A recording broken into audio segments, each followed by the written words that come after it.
Es Fariba Gallardo, soy la directora de la Cámara de Comercio Italiana en México. Muy contenta de estar aquí. Esta colaboración nace desde inicio de año con Cámara Nacional de la Industria del Vestido, que tuvimos algunas actividades a inicio de año, y entonces por eso estamos aquí hoy, ¿no? En estas sesiones. Quiero agradecer a ambos presidentes de ambas cámaras, a Lorenzo Vianello, que es el presidente de la Cámara de Comercio Italiana en México, y a José Pablo Maud, que es presidente de la Cámara Nacional de la Industria del Vestido, que nos van a regalar unas palabras de bienvenida. Y sobre todo también quiero agradecer a nuestro colaborador y partner de la Cámara Italiana, que es Cámara Nacional de la Moda Italiana, este gran coloso italiano que representa la industria en Italia. Quiero agradecer aquí a la licenciada Chiara Luisi, que es responsable de Sustainability Projects Manager, y también quiero agradecer a Orietta Pellizzari, que también es una grande colaboradora y representante de la moda cuando se trata de tener contacto con cámaras de comercio en el extranjero como nosotras. Ella es Cross Cultural Global Consumer Dynamics and Fashion Geopolitic para Cámara Moda, y también obviamente es una gran colaboradora de la Cámara Italiana, y que ya llevamos una gran trayectoria de colaboraciones en los últimos 10 años, creo que hemos trabajado, Orietta. Entonces también ella va a estar en las 4 sesiones que vamos a tener. Hoy, mañana y la semana que viene va a estar como moderadora, pero también como speaker, interactuando con ustedes y con los ponentes que vamos a tener a lo largo de estas sesiones. Así que muy bienvenidos sean todos ustedes. Muchísimas gracias al presidente de Canaíbe, también a Sergio Orestano y a todo ese equipo bueno, por estar aquí y por haber logrado. Quiero hacer una breve introducción sobre el curso. Este curso aborda temas claves de la industria de la moda italiana, como la sostenibilidad, la competencia global, el desarrollo de productos made in Italy y la trazabilidad en la cadena de suministro. También analiza las estrategias y desafíos que enfrentan las marcas de lujo italianas en el escenario internacional. Además, resalta la importancia de fortalecer los lazos entre Italia y México en esta industria. Italia, líder en diseño y calidad, encuentra en México oportunidades para expandir mercados y colaborar en la cadena de suministro. Este intercambio cultural y económico permite compartir conocimientos, innovaciones tecnológicas y estrategias sostenibles, beneficiando a ambos países y reforzando su competitividad global.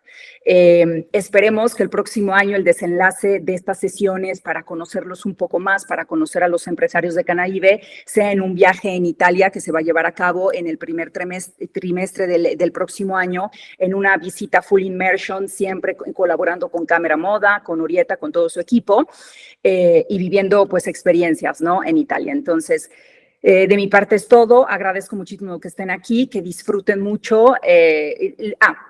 Otra cosa que les pido, por favor, es que interactúen, que hagan preguntas, que lo escriban en el chat. Va a haber, creo que les llegó por ahí una guía de subtítulos para aquellos que quieran preguntar en español, que se va a hacer la traducción en inglés, y lo mismo se va a poder ver la traducción de inglés al español. Entonces, muchísimas gracias. Lorenzo Vianello, te cedo la palabra.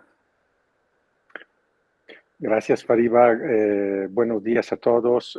Gracias, Juan Pablo, por estar aquí con nosotros. Qué bueno que por fin pudimos organizar esta primera actividad después de nuestro Fashion Summit que hicimos en marzo. Fue un gran evento, fue el primer evento que nació de una iniciativa que hicimos el año pasado cuando comenzamos a colaborar durante la presentación y la conferencia de prensa de Encuentro Creativo, y la verdad que fue un paso muy, muy importante para comenzar a colaborar, no solamente desde el punto de vista educativo, sino que también entre las industrias. La industria de la moda y del vestido en México, de la confección, es una industria grande, el país es muy grande, la industria es grande, y evidentemente en Italia es una de las industrias más importantes que hay en Italia. Entonces, yo estoy realmente muy, muy feliz porque se haya logrado esto, y espero que sea la primera de una serie de iniciativas que perdurarán durante los años y que sean cada día más específicas y que puedan beneficiar a las industrias y a los empresarios de ambos países. Entonces, quiero darle la bienvenida y el agradecimiento a todos por estar aquí. Espero que estos 4 días sean muy productivos. Agradezco evidentemente Cámara Moda de Italia, Chiara y Orietta, que como Fariba bien decía, durante muchos años hemos colaborado con ella en diferentes proyectos. Estoy seguro que los 4 días serán 4 días muy interesantes para todas las personas que están unidas, y esperemos que de aquí pueda salir ya el viaje del próximo año que tanto hemos platicado, para conocer una serie de realidades y tocar con mano colaboraciones un poco más fuertes y precisas y puntuales. Supongo que te cedo la palabra, José Pablo, para un saludo inicial y luego comenzamos. Muchas gracias y buenos días. Muchas gracias, Lorenzo, y buenos días a todos. Quiero antes que nada presentarle a nuestros industriales del vestido mexicanos, a las organizaciones que están haciendo esto posible. Ya lo saben ustedes por el programa, pero ahora tienen la oportunidad de ver en persona al equipo de la Cámara de Comercio Italiana en México, que preside Lorenzo Vianello, quien nos acaba de dar un mensaje, y que dirige Fariba Gallardo, quien hizo la introducción primero. Ellos han sido unos impulsores de que hagamos esta colaboración para que toda nuestra industria del vestido y de la moda en México pueda conocer más de cerca las extraordinarias experiencias, capacidades y desarrollo que en Italia ha conseguido su propia industria del vestido y de la moda, que está aquí representada, y el contenido de este curso coordinado por la Cámara Nacional de la Moda Italiana. Agradezco muchísimo también a Chiara y a Orietta el trabajo que han hecho para diseñar estos contenidos, convocar a los expertos y que tengamos este intercambio de conocimiento. Tenemos aquí presente un grupo de 18 empresas mexicanas del vestido y de la moda de diversas capacidades. Hay empresas que diseñan sus propias colecciones para ofertar en los canales de retail. Hay empresas que tienen sus propias marcas y puntos de distribución. Hay empresas que diseñan a medida para necesidades específicas. Y además la cobertura es de todo el país. Tenemos participantes de nuestras delegaciones en Yucatán, en Nuevo León, en Guanajuato, en Puebla, una importante delegación de Hidalgo, de Jalisco y desde luego de la Ciudad de México. La intención de esta oportunidad educativa, que viene del inicio de una colaboración con la Cámara Italiana por parte de nuestro expresidente del vestido, Emilio Penjos, y una participación muy importante que también, al ser miembro Sergio Orestano, tanto de la Cámara del Vestido como de la Cámara de Comercio Italiana en México, nos han acercado esta gran oportunidad. Y lo que yo he hablado con ustedes, empresarios, y que ahora también le comparto a sus equipos que los están acompañando, es que esta es una extraordinaria oportunidad de aprendizaje. Lo que estamos buscando fortalecer desde la Cámara del Vestido, a través de ser un orquestador de este ramo en México, es un ecosistema del vestido y de la moda, un ecosistema saludable, sólido, robusto. Y no puedo pensar en un mejor ecosistema en el mundo, mejor estructurado, más exitoso que el que ha logrado Italia. Entonces, durante estos 4 días vamos a conocer los principales temas directamente de los expertos que los trabajan, los manejan todos los días y que acumulan una experiencia valiosísima. Y la intención es que este sea un paso más en un proceso continuo de intercambio y que, por supuesto, debe de continuar el año entrante con un viaje de estudio a Italia. Será una oportunidad que no tengo duda va a cambiar la vida de todas nuestras empresas y el crecimiento profesional de todos los participantes. Y solamente insisto en la recomendación que ya hicieron Fariba y Lorenzo. Participen activamente, pongan todo el empeño y toda la atención posible en estas 8 horas que se van a dedicar a este conocimiento, y sin duda vamos a tener una mejor industria de la moda y del vestido, tanto en México como en Italia. Muchas gracias y excelente día a todos. Muchas gracias. Muchas gracias. Orietta.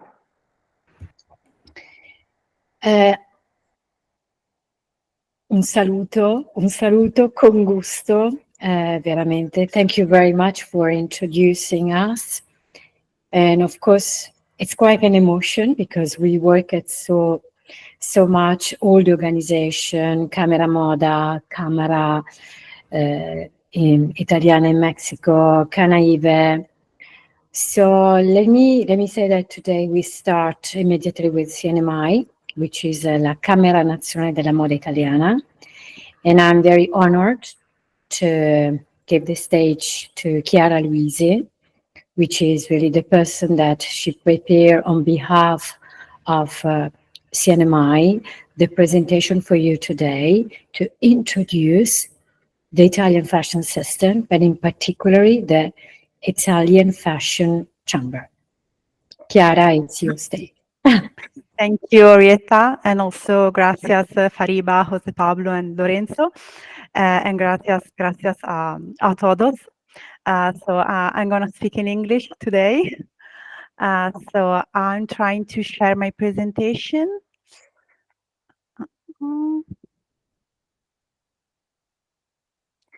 Let me see. Okay. Is it working?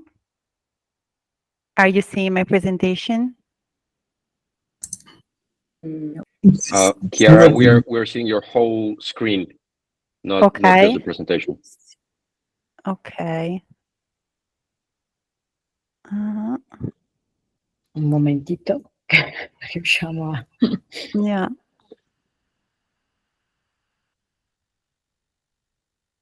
Actually, it was working before. Let's see. Okay, now. Okay, now we have Yes, now we're seeing your PowerPoint. Yes.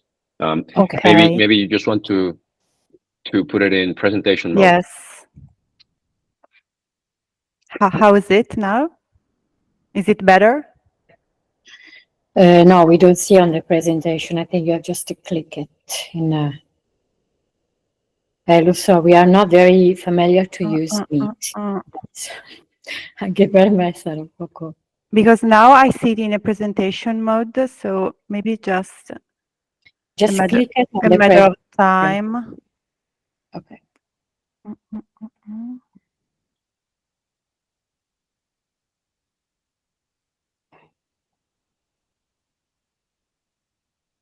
Okay, let's see.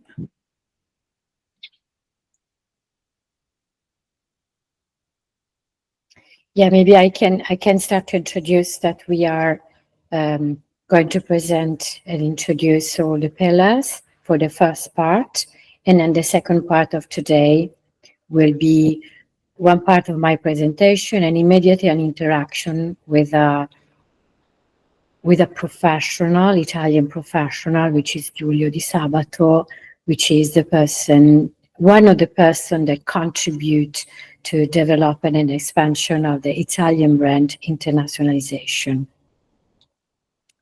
So the two part. Yeah, I don't know if you are seeing the presentation or not, but this is the best I can do. So I would just start since even if it's not in full mode. What do you think, Orietta? Is it okay if I can start like this? Per me, it's okay. You can see the presentation anyway. Sì, non è bellissima. We're good. But fine. Because there is nothing I can do more. Va bene. Okay. Okay. So my presentation is split into two parts. The first one is more general about who we are, what we do, something about Milan as the capital of fashion. And the second part is more focused on our sustainability roadmap. So how we work, our past projects, what we are working on now, and the events that we organize. So who we are, as also Fariba told before, we are the association of all the most important fashion brands of the luxury segment. So for example, all the Italian fashion brands that comes to your mind, like Fendi, Dolce & Gabbana, Gucci, Armani, Prada, are members of our association. We have now more or less 130 member companies that represent 280 brands. We are organized with a board of directors with 15 members. As you can see, the names of our board members, it's very big and We don't consistent. see that. We don't see when you change the slide, unfortunately. If you want, you can send an email with the presentation to Claudia, and we can. I think The presentation is better, Chiara. I'm Sì. sorry, I can't hear you. Se la mandi a Claudia, a me, la possiamo mettere noi. Okay, so 1 second. Okay. So I'm sorry, I can't hear you. No. È meglio se tu riesci a metterla, a mandarla a Claudia, perché non la vediamo. Okay, okay. Anche su WhatsApp. Sorry. Okay. 1 second.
Okay, to Claudia, okay.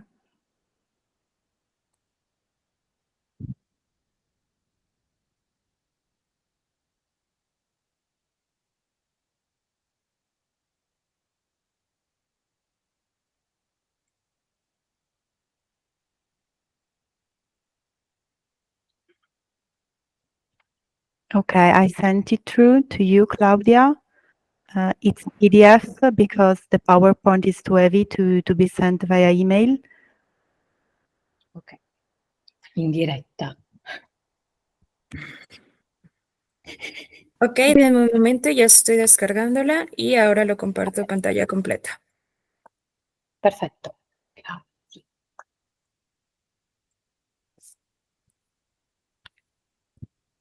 Listo, avísenme por favor si la ven. No. No. Ya. Ora sì. Eccola che sei in viaggio. Ok. Ok. Ok. Go. Okay, the next one, please. Okay, so thank you, Claudia. As I was saying before, we have a board of directors that is very consistent. So as you can see, we have the CEO, the founder, or the president of all the most important Italian fashion brands. For our statute, we need to have a board of directors. So this entity is foreseen in our statute, of the statute of our association. And we also have an informal entity that is the strategic committee with just 6 of our companies. And we also have an honorary president. So this is our governance. Next one. Our mission is to basically promote, safeguard, and foster the Italian luxury fashion at both national and international level. The event we are well known around the globe is the Milan Fashion Week. Next one. As I said before, we count more than 100 member companies, and becoming one of our member is quite complex because you need to meet several requirements. So, for example, having an Italian brand identity or having the majority of the production on Italian territory. We also have 6 member categories with different kind of fees. But I mean, the majority of our members belong to the first category, ready-to-wear brands. Thank you. The next one. I wanted to speak about fashion weeks because, as I was saying, the main event we are known for around the world is Milan Fashion Week. So we have 4 fashion weeks, 2 men and 2 women's, and during the year, usually the biggest brands organize also a resort or a cruise collection show. The next one. So all the fashion weeks create the so-called fashion months. I don't know if you have heard about this expression, the fashion months, but it's that month where we have in a row all the 4 fashion weeks. So we have the New York Fashion Week, then London, then Milan, then Paris. And as you can see in this slide, every fashion week is managed by an association or an entity. In our case, is the Camera Nazionale della Moda Italiana. For Paris Fashion Week is the Fédération de la Haute Couture et de la Mode. In London is British Fashion Council, and in New York is the Council of Fashion Designers of America, CFDA. And what we do is every more or less 2 or 3 years, sitting all together on a table and discuss the calendar of the fashion weeks, because we want to make sure that we don't overlap. So the fashion month is the fruit of an agreement between these 4 entities, CFDA, British Fashion Council, CNMI, and Fédération de la Haute Couture. Next one. How the Fashion Week calendar is composed. We have 3 main sections. One, and the most important, is the section dedicated to the fashion shows. The other one is dedicated to presentations, and the third one is about events, both cultural events and what we call normal events, so promotion or other kind of events.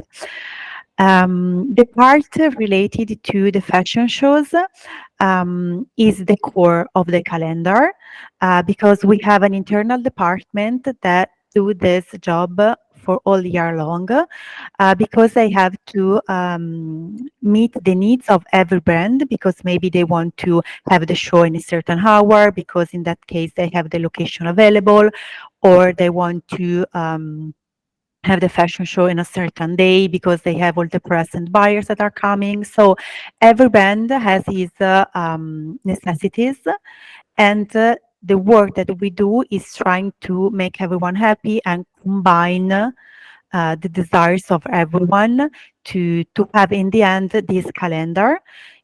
It's very important that there aren't overlapping between a show and another one, because otherwise all the press and the buyers will have troubles going from a show to another one. Another important rule is that we can have 2 big brands on 2 slots that are less than 4 hours apart, because they need at least 4 hours to have all the most important top model going from a show to another one. So for example, you never see, I don't know, Versace having the show at noon and after a couple of hours having Prada with the show. They have to pass at least 4 hours between one big show and another one. The part of the calendar dedicated to presentations is difficult to work on, I can say, because we don't have this topic of the overlapping. So we can have presentation that goes simultaneously in respect to other presentations. And in this case, we have different kind of brands. So we don't have brands with the total look, but only brands with accessories or certain kind of items like shoes, So usually the brands with the total look goes into the fashion show's calendar. Otherwise, there are not brands that are not so ready to afford a fashion show, so they prefer to expose themselves less, so they prefer to have a presentation. The part dedicated to events is more on events organized by third parties, so maybe association of the sectors, museums, magazines, so not necessarily by brands or fashion companies. Some of them are also open to the public, so it's totally different area of the calendar. Being part of the calendar requires the payment of a fee that is higher for a fashion show, less higher for a presentation, and for events, if, for example, it's a cultural event, is for free. So there is also a different kind of tuition to be part of this calendar. Being part of the calendar for the members of CNMI is free of charge. Next one.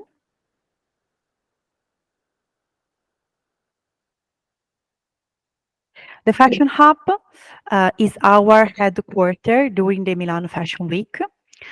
So it's basically a building in the city center of Milan where we organize presentations, projects dedicated to emerging designers, educational talks, cross-cultural conversations, cocktails, exhibitions, and so on.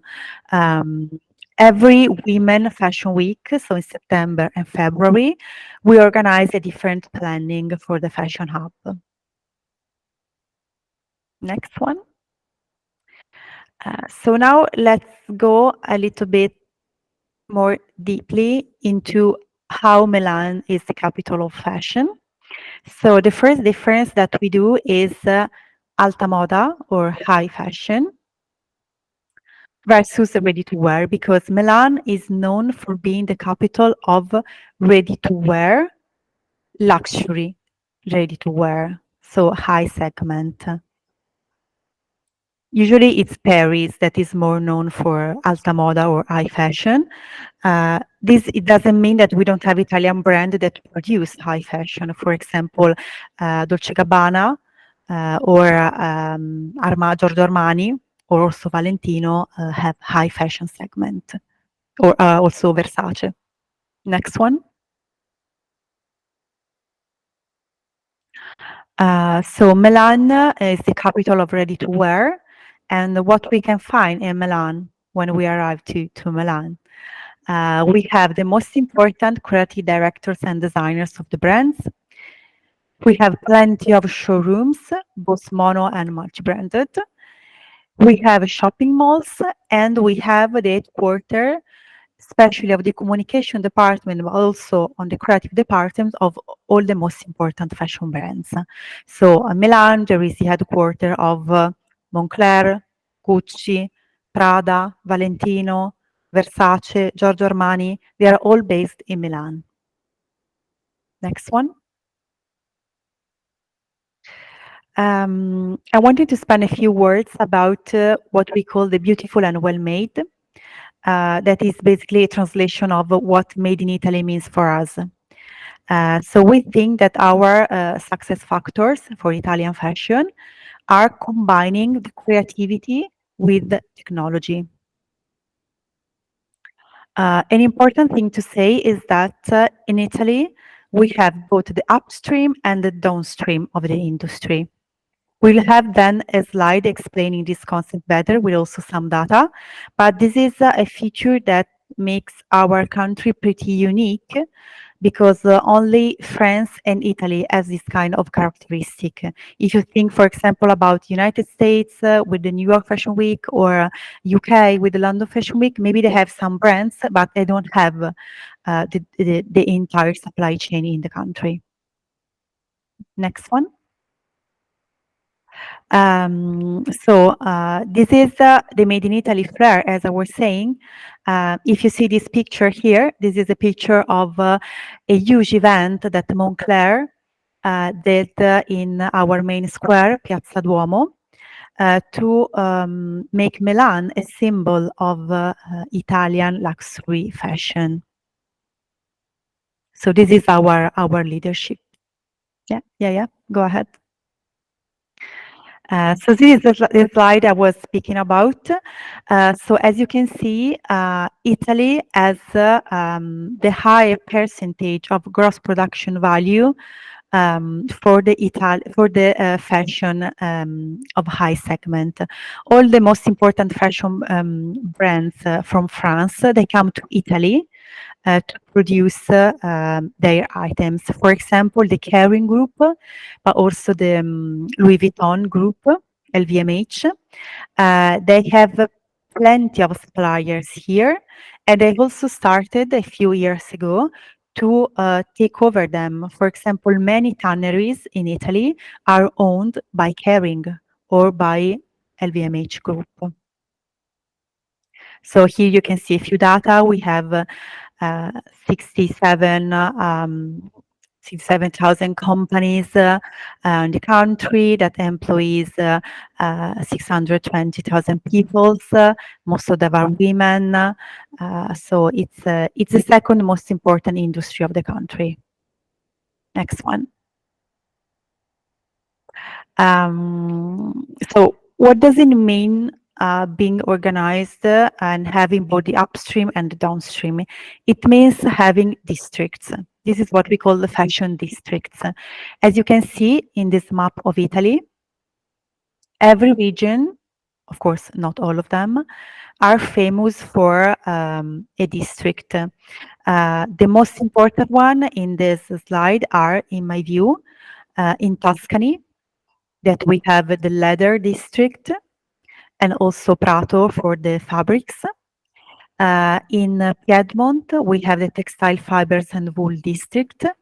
Valenza is very famous for jewelry. And also the Naples for leathers and footwear and tanneries. Also Riviera del Brenta and Vicenza for footwear and jewelry. So this is, I think it's very useful, this map, to have a clear picture of how our districts are in the country disposed on the territory.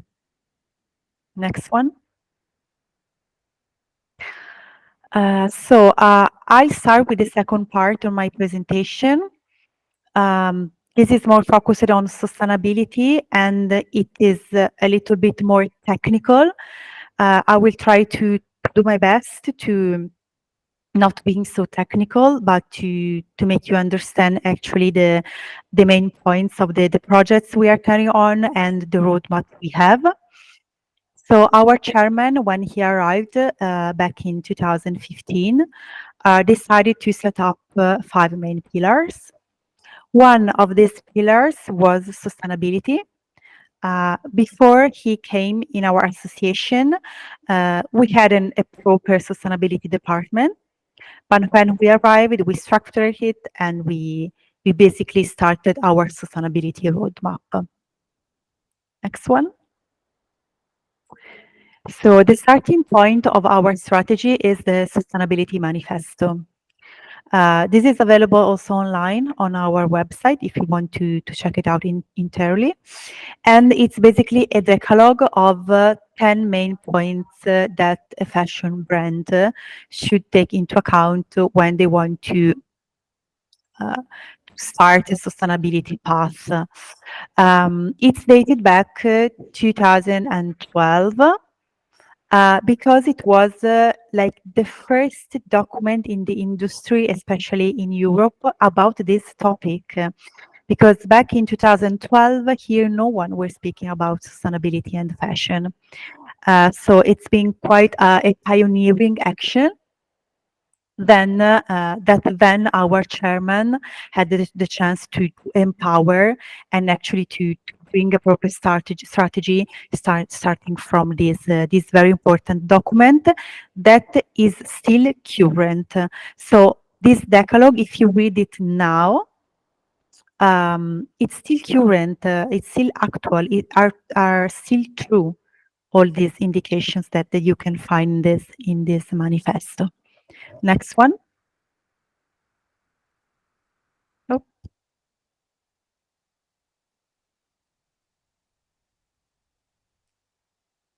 What happened?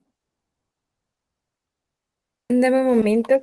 So Okay. 1 minute, please, because I had Yeah. a problem. Okay, so I'm not the only one having problem with Okay. with sharing this presentation.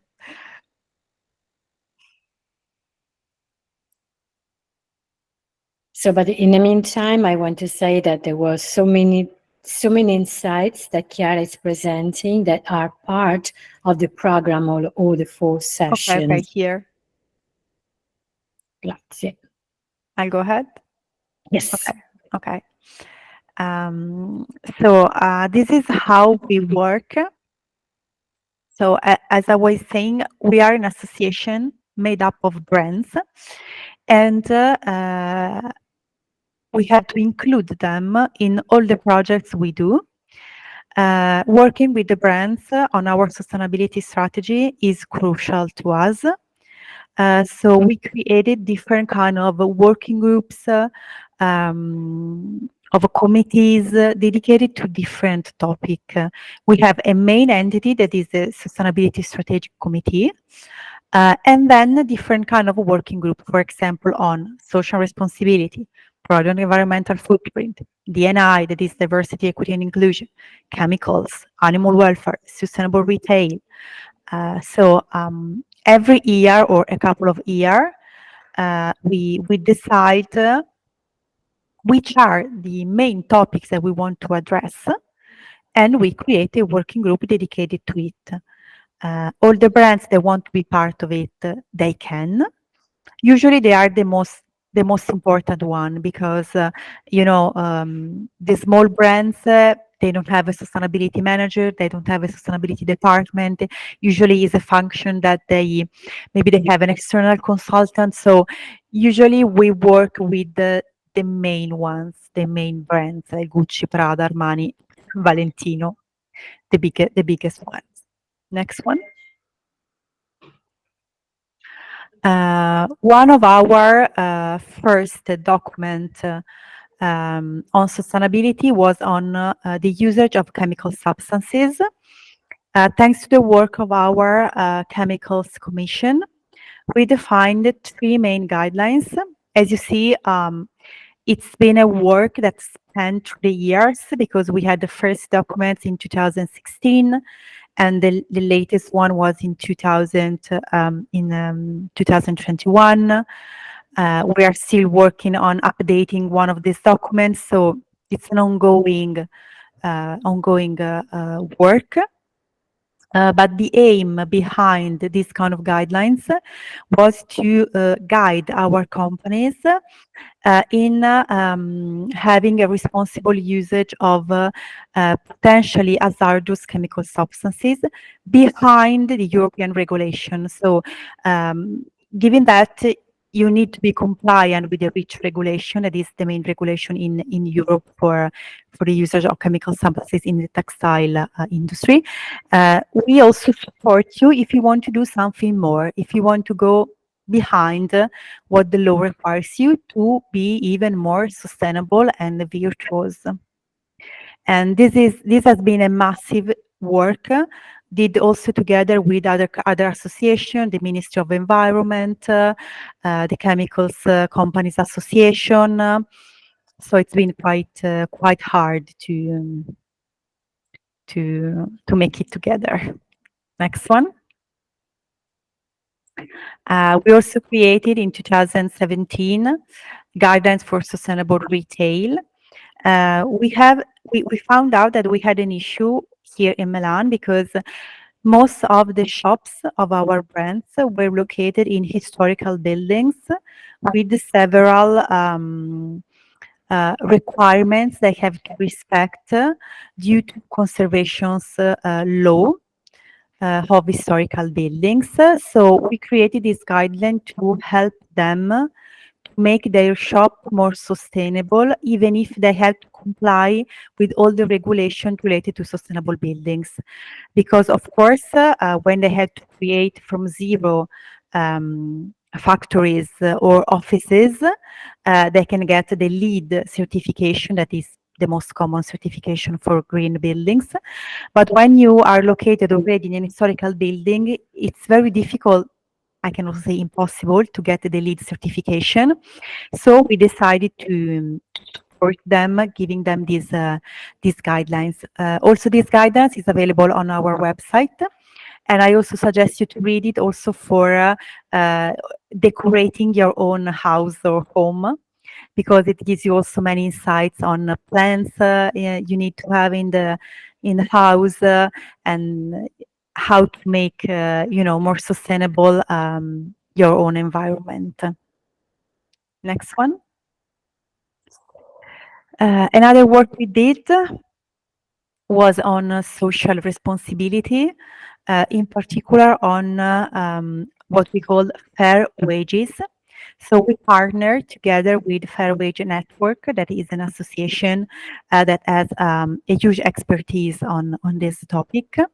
And we decided to carry on a survey on more than 50 suppliers. With suppliers, we mean companies that are supplier of our brands. For example, textile companies, tanneries, factories that create components. So we decided to carry on this massive interview. We interviewed more than 1,000 employees.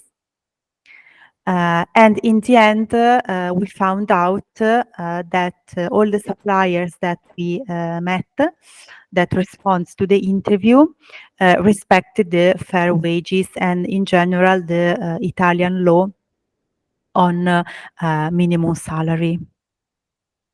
Next one.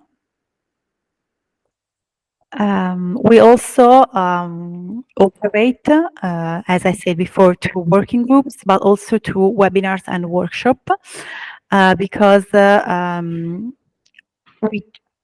we do believe in education, and especially for our brands, it's very important to have be educated also by their association, because most of them, of course, carry on also internal education and workshops inside the company. But we as an association have the ability, I can say, to create content for all the industry, and also sometimes to propose them expert or consultants that they didn't know or they found out for the first time. So also in order to meet the needs of our brands, we organize regular workshop or webinars on ESG, on supply chain, on, for example, the leather industry, on diversity, equity, and inclusions.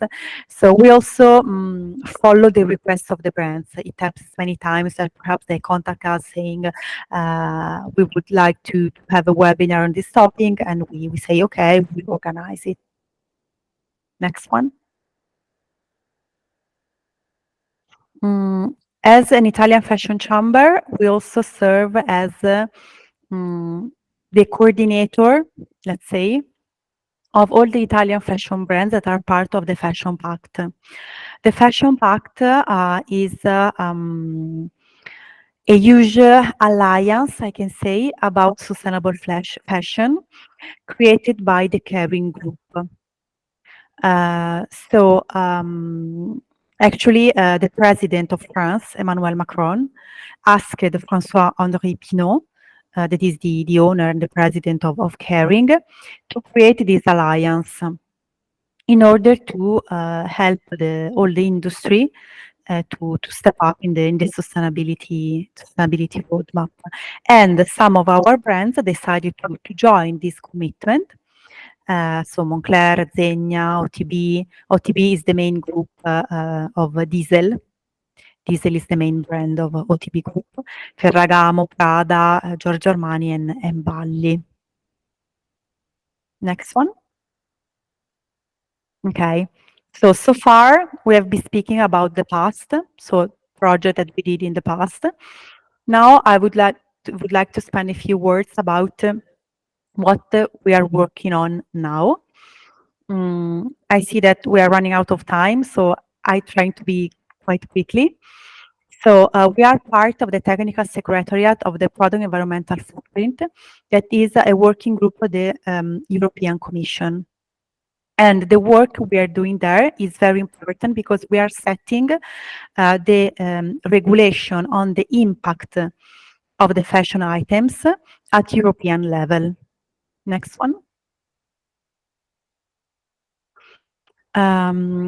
Link to the work that we are doing inside the PEF, the Product Environmental Footprint Working Group, we are carrying on an internal study on durability, because we want to demonstrate that the Italian fashion has an added value in comparison to fast fashion or other kind of fashion, that is the emotional durability, against, of course, the physical durability.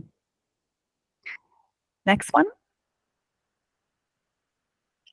Another work we are carrying on is about a protocol for the monitoring of the supply chain. This is a jointed work together with an external legal firm, but especially in accordance with the Milan Court. And it is about tracing the supply chain of our members, in particular, being more strict about the sub-suppliers, so the tier 1, tier 2, tier 3, because we want to enable the brands to have a full visibility of the entire supply chain. Next one. Okay, this is the end of my presentation. I hope we'll also have a few minutes for questions.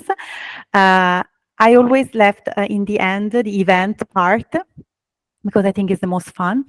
So what we do every year to celebrate our industry and its sustainability achievements is to organize the CNMI Sustainable Fashion Awards. It's a super big event full of celebrities that we organize during the Milan Fashion Week of September. And we do it inside the Teatro alla Scala. Next one. Okay, here you can see a few celebrities that were there and also winners. We have 10 awards, and every year we decide, there is an independent jury that decide the winners. For example, here you can see Donatella Versace, Alessandro Michele with Dakota Johnson. In other picture you can see Kate Blanchett. So it's a very, very big event that you organize. It's comparable to the British Fashion Awards, but our event is focused on sustainability, because another message we want to say is that Milan is the capital of sustainable fashion. Thank you.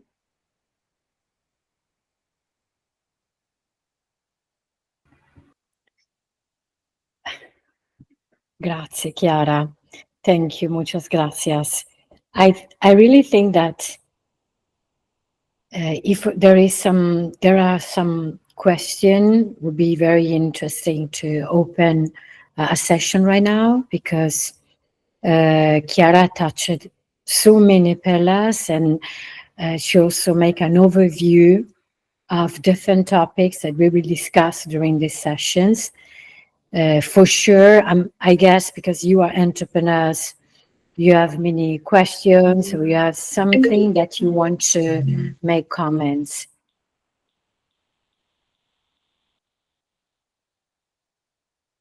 Maybe Fariba, or maybe Jose, or someone. Otherwise, I can also start to open some of this conversation.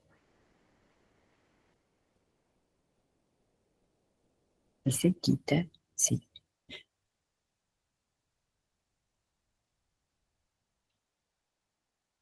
I'm really curious to ask you, did you know about this, or are there anybody of you that already visited Milan Fashion Week or the Italian supply chain scenario? Questa è un poco la mia pregunta. Oh, eccola, gracias, Mariana. We visit Milano Unica, and especially in Milano Unica, we go to Shirt Avenue, which is a small part of the trade show, where we buy all our fabrics and color stay buttons for our made-to-measure men's shirts. So yes, we are kind of familiar with the Milano. Perfetto. So very interesting, and especially about the fashion pact. It's a new thing for us, and we're going to get more into that to follow best practices. Yeah, Perfetto. I can say a few. Thank you, Mariana. I wanted to say to follow up with a few words about this. So first of all, about my Milano Unica, I wanted to highlight the difference between Milano Unica and Milano Fashion Week. So Milano Unica is a fair, okay, and is managed by the Association of Textiles Industry.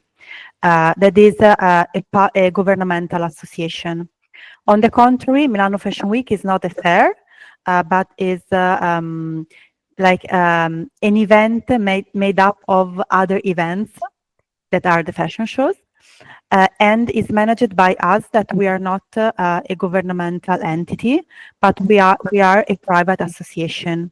Okay, so these are the two main difference.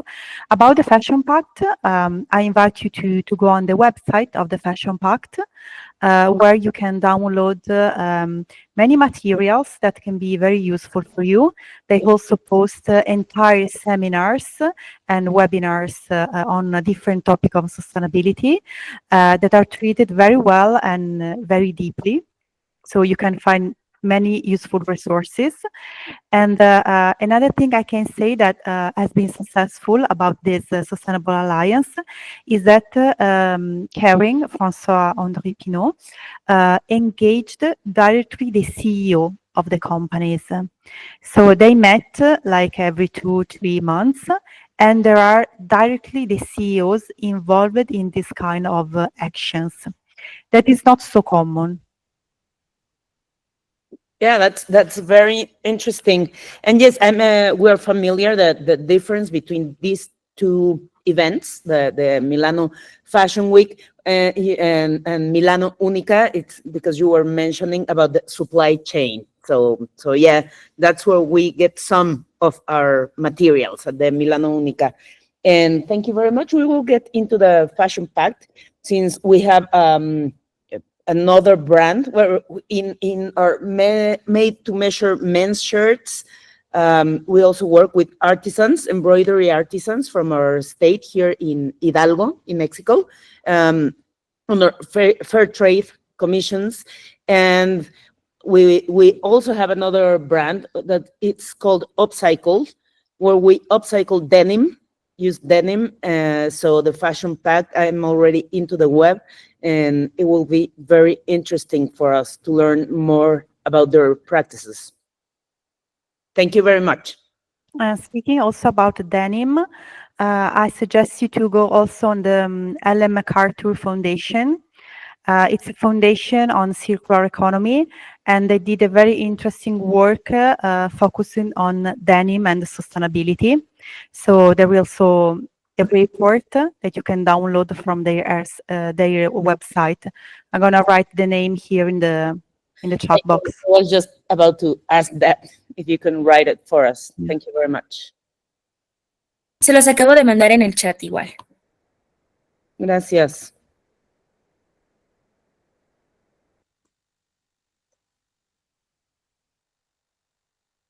Thank you very much. That's all from our side. Perfetto. So I like to add on top of this that today you could understand that CNMI, it's connecting, it's preserving, and also exporting the Italian industry message. So beyond the scene, and beside the fact that you could see that you have a fashion week, you have catwalk, the backstage, let me say backstage, the work that it's made in around all the industry, it's really, really big. It's preserving the district, it's preserving the heritage, it's innovating. That's another aspect, which is the reason why Made in Italy, it has a strong role and has a strong, compelling situation internationally. And since I know also the different industry that you represent in Mexico, this is really the aim of our session, to catch and understand what you can implement and how you can exchange our knowledge and your knowledge in a certain way. Se tiene altra pregunta, se tiene... Era tutto chiaro.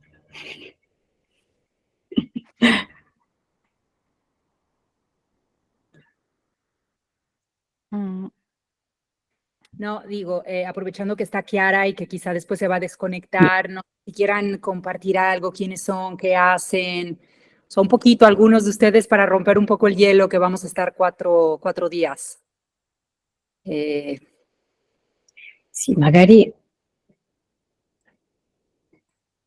però mi piacerebbe, for example, sorry, I'm sempre mixing my languages. So it would be nice if maybe some one of you can also just give an opinion, because this is true. Chiara is here with us now, and she really talking about so many different aspects that could be also interesting for you just to share, like Mariana did. If you have a relation with Italy, maybe you didn't expect this, or just two opinions. Don't worry, you can just text it if you are just thinking. Puede anche hablar en español. Lo entendemos. Usiamo il mismo traductores.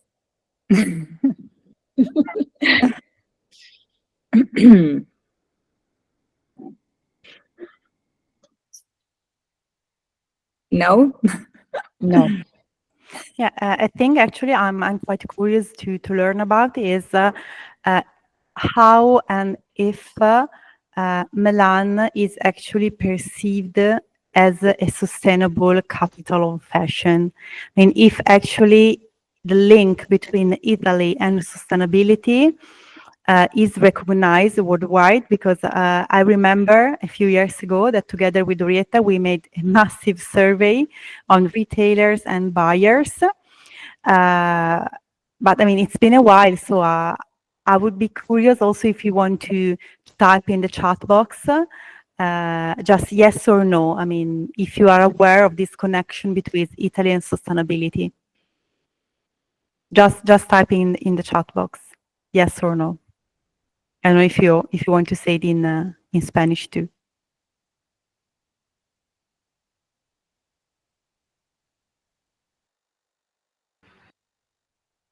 Bella. Es una bella es una buena pregunta. Muy buena, sí. Muy buena. And this is true. We did this research. I was part of that. And the research was not that easy. Chiara knows. It was really the beginning, was a few years ago. And then we did it, of course, continuously.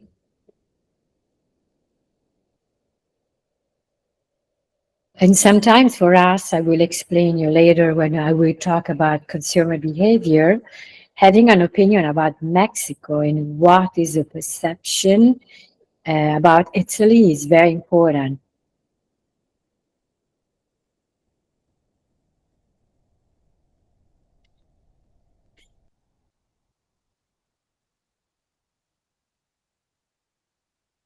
Perfetto.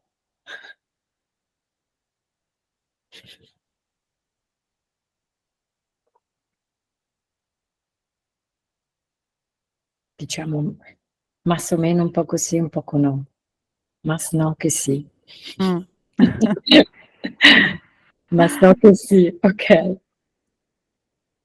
It's interesting also because, you know, I remember that research that has as a focus retailers and buyers, that of course it's a certain kind of observatory, but today, since we have companies, entrepreneurs, it's a different kind of observatory, different kind of point of view. So I'm interested in learning also, you know, different perspectives.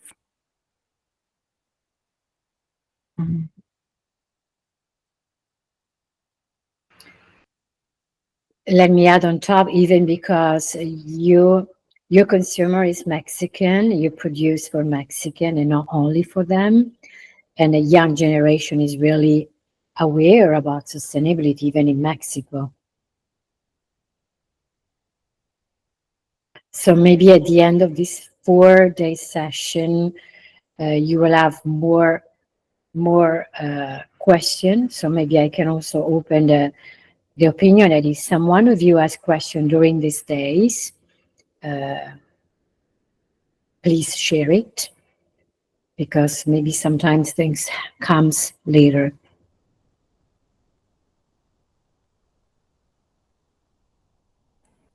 I think that anyway, today we gave already interesting resources to work on, because if you go, for example, on our website, it's full of resources on the industry and what we do.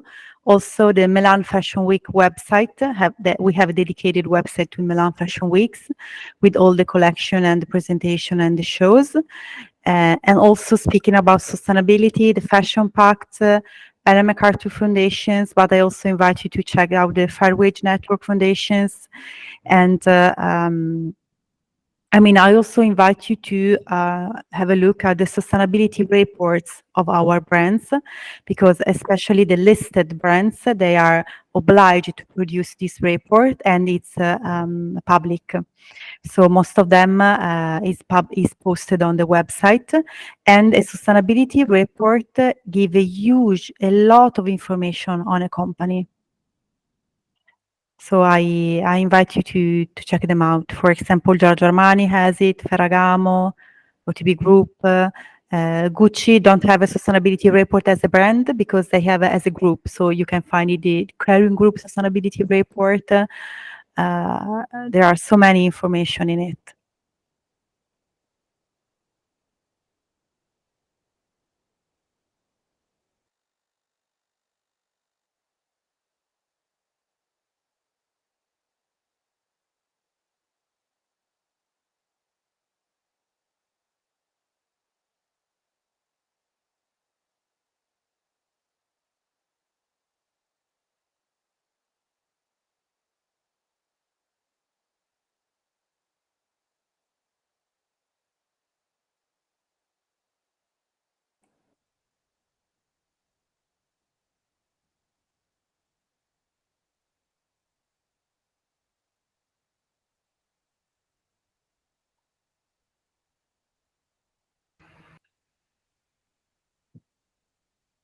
Se allora non tengono altre preguntas, or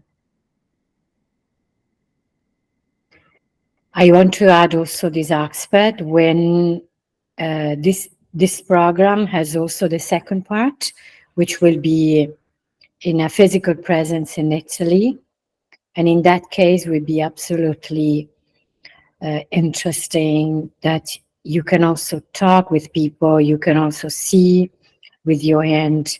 For example, when we talk about manufacture, we talk about retail, we talk about supply chain, or we talk about district. So to see how everybody work together, it's also another point of interest for entrepreneurs like you. That's for sure. For sure. Now maybe you have a much better, clear idea of the guideline of what is happening before and after the Fashion Week. Let me say, these are the two big moments.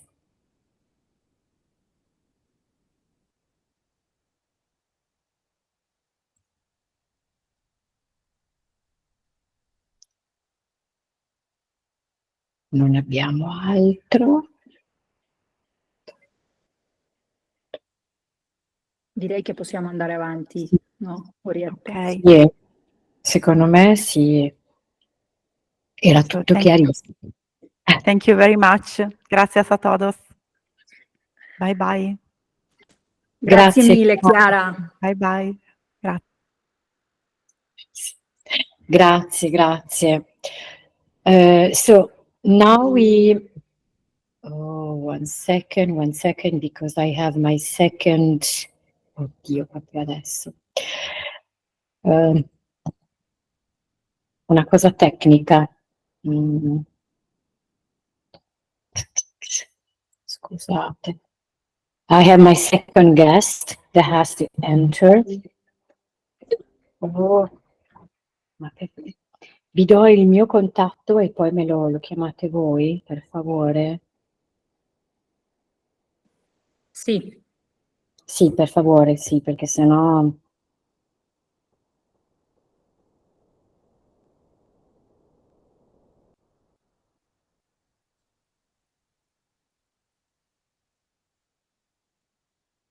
Ok.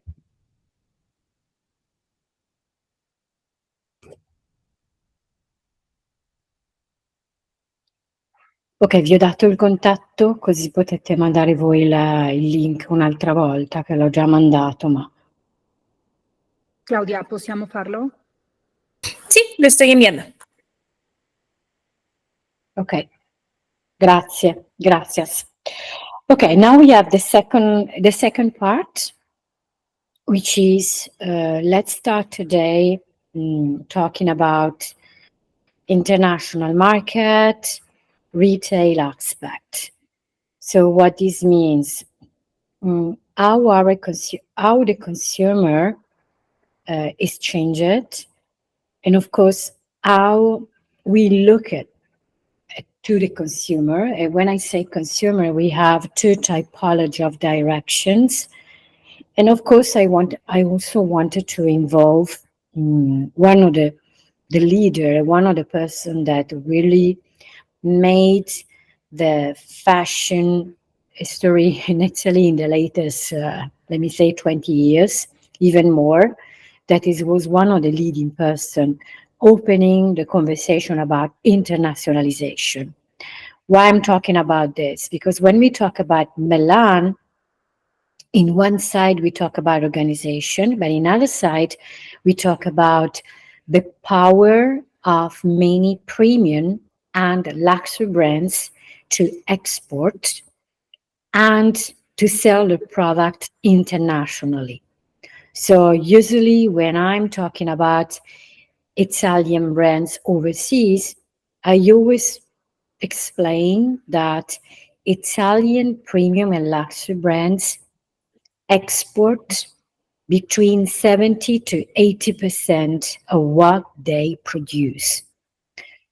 What this means, they don't sell to Italy, to Italian consumer, but they sell abroad. This is one of the main abilities that the entrepreneurship from Italy is always expanding. That's very important for you to know. So this is the reason it's also one of the biggest elements. Now, I wanted to, before to start to talk with our guest, I wanted to show you a little bit the topic of the actual scenarios and what does it mean for a brand to present in Milan during Fashion Week, having a showroom in Milan, or what does it mean for luxury brands has a headquarter showroom in Milan. So this means attracting international buyer that come on the Milan floor and they buy and they make orders. That's very, very important for us to know. And to the other side, also Italy, I want to say Italy / Europe, but today we talk about Italy, has a biggest hub where international tourists come for the purpose of shopping. That's another very important aspect to consider. So why I want to talk about this? For sure, because it's my side for Camera Moda, it's my side for the Italian industry, but this is also a key point for all of you to understand how the fashion dynamics are moving at the moment. So, ora provo io a compartir, mamma mia, speriamo che ce la faccio. Ahorita los speakers y ella colgado. Perfetto. tutto. Il nostro speaker è Giulio, but I'm starting first and then I make the question to Giulio. Giulio, sei connesso con noi? Are you connected?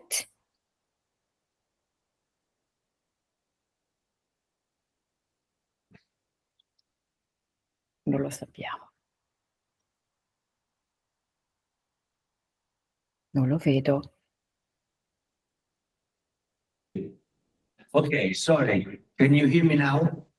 Eccoti, ci siamo, Ciao, Rita. eccoti.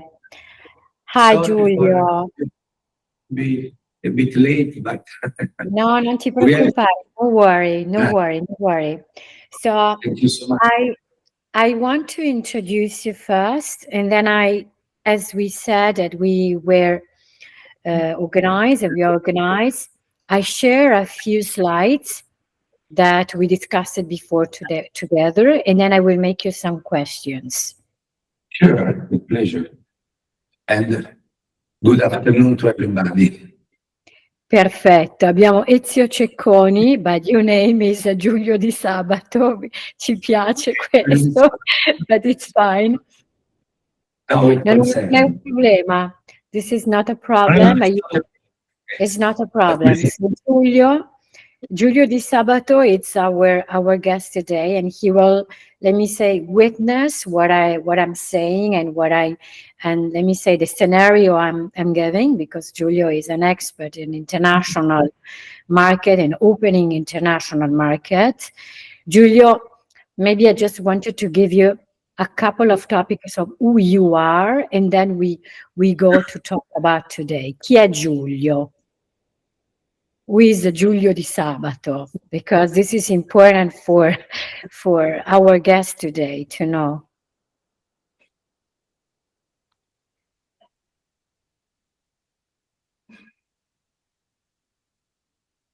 Sorry. Mi senti? Chi è Giulio? Dici chi sei tu, ok? Okay, I speak English, of course, right? Of course, go ahead. Sì. Okay. Again, hi everybody. As our friend Orietta said, my name is Giulio Di Sabato, and I am an entrepreneur in the fashion field since, let's say, more than 35 years. I started as an agent, okay, selling Italian collection mostly, not in Italy, but all over the world. I started with the American market because I went to school and I took my degree in America, in New York. Therefore, I started to sell Italian brands starting 1989. So unfortunately, long time ago.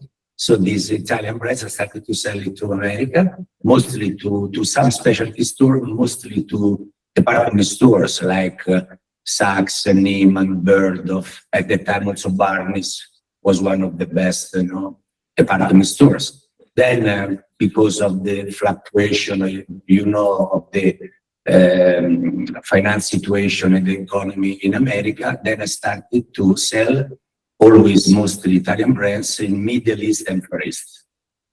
Then when in 1998, there's been the famous, unfortunately, the falling down of the economy in Asia, especially in Japan and in Korea, because many banks went bankrupt, was 1999. I started to sell in Russia, and then I became a specialist in distributing collections in the former Soviet Union. Now, of course, you know what happened with the war that between Russia and Ukraine. I'm still selling a bit, not like before, of course, to Russia, almost nothing, or really few in Ukraine. But I'm still selling in the Eastern countries and also on the other former Soviet Union. Of course, Russia was the biggest market for me in the former Soviet Union countries, because altogether only Russia was giving me 50% of my turnover. That's why after so many years I decided to stop as a distributor, but now I'm a consultant because I can tell you that through my long experience, okay, I know most of the customer, of the retailers, okay, all over the world. That's why many companies now, they ask me to help them, to go, of course, or in Italy, if they are foreigners, collection, they ask me to be sold on the Italian market, or Italian companies, or the collection, the designers that want to come and sell in Milano, since Milano is still, I think, especially in the pret-a-porter, okay, field is the best place where to be. So they ask me how to go, to become international, to go international, because as I said before, I think I have a long experience. Today, the young people, and then I stop, the young people, they want to do everything fast, but I think the only good thing about that time passing by is your experience, and you do it only growing up, unfortunately, okay? The only thing today, we can use lots of, the new technology that can help us, but I think the experience is still what everybody would need to approach this market in the right way. Sorry if I've been a bit No, too... benissimo, grazie. Thank you, because I like it that Giulio was really going through the different geopolitics. Now I will share my screen. So we were doing this before, because talking about international market, I will have some question for you that you already a little bit approach it.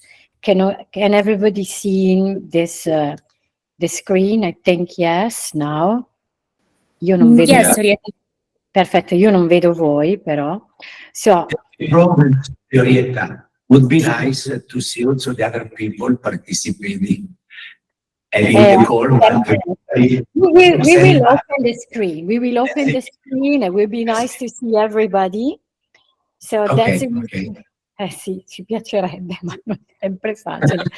So now we talk.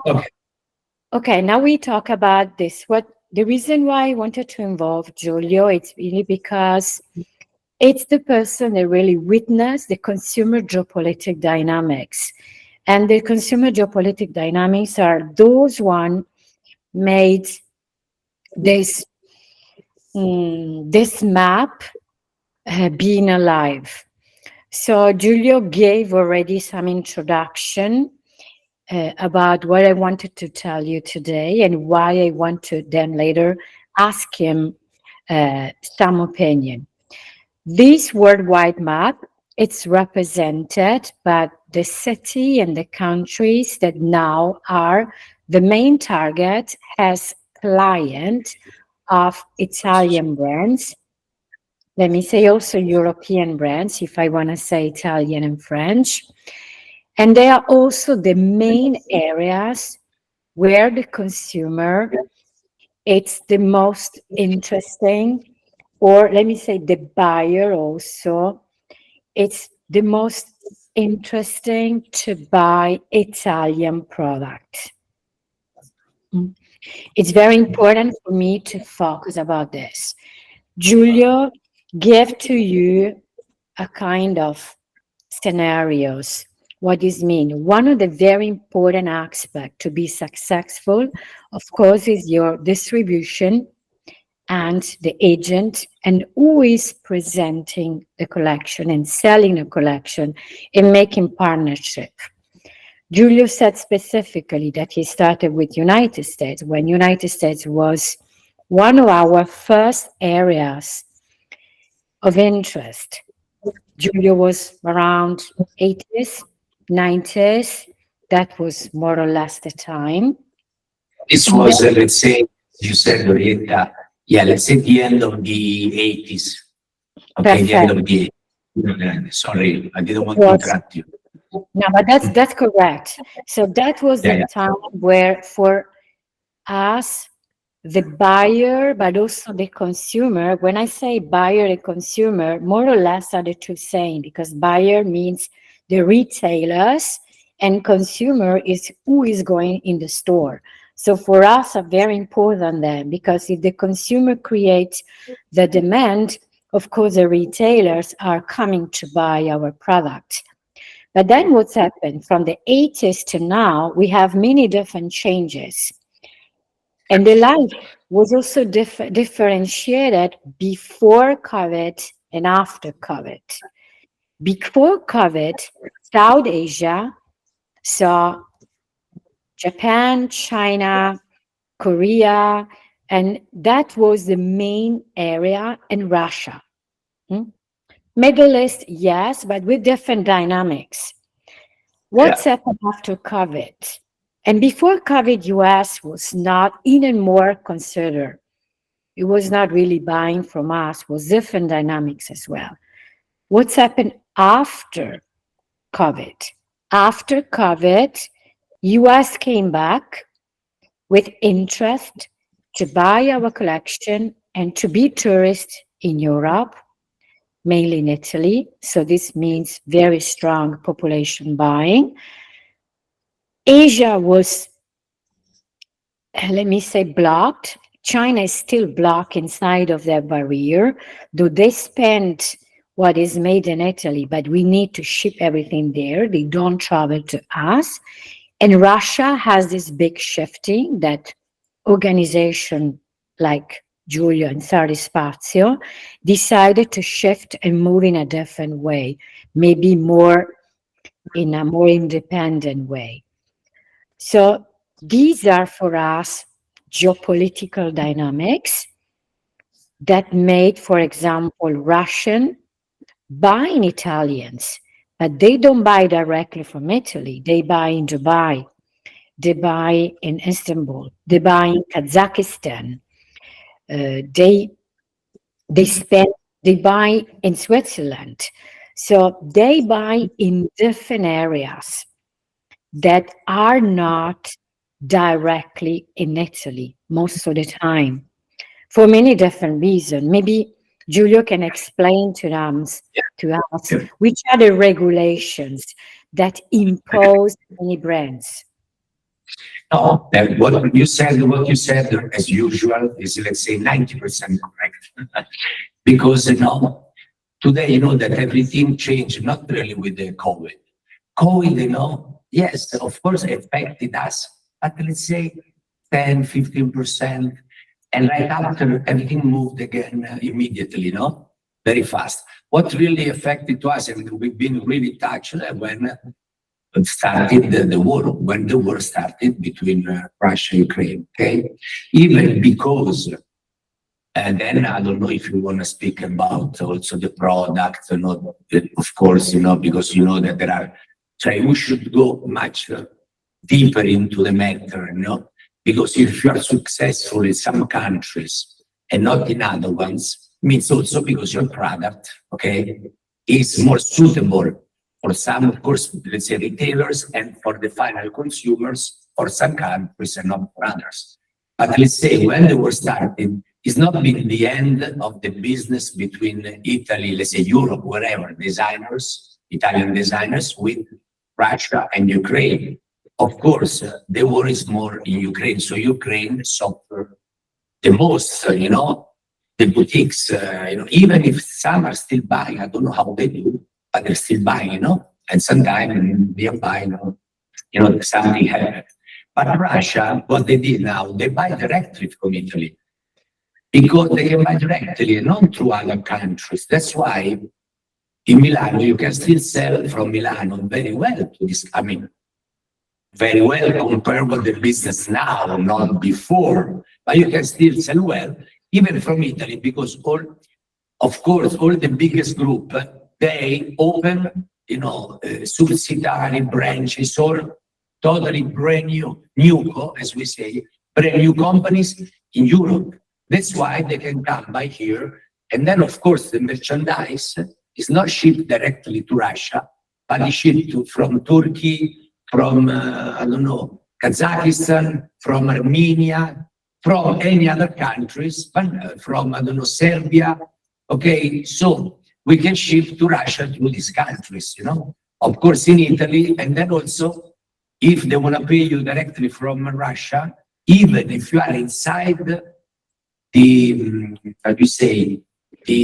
aiutami, le sanctions, even if you are inside the sanction, because you know that the sanction data says that we can sell and export merchandise to Russia if the single style or piece doesn't exceed 300 euros wholesale price. But then in reality, this doesn't happen because most of the banks, and this is illegal, but what can you do? Are you going to sue a bank? Is impossible. When they receive the money, this happened to me, to my company, when they receive the money directly from Russia, even if you are inside the sanction, you're not, outlaw, you say you are in the law, they send the money back to Russia. They don't accept the transfer. I saw you cannot do sweet transfer anymore, other kind of transfer. So this is another problem. But since in Russia and Ukraine, the fashion business didn't stop. Of course, it's 1/10 of what it was before, maybe 1/10. So it's still pretty good. Who was selling a lot in Russia is 1/10, but you can still able to sell. Okay. Through, I told you, other companies that belong to them, but they are open in Europe.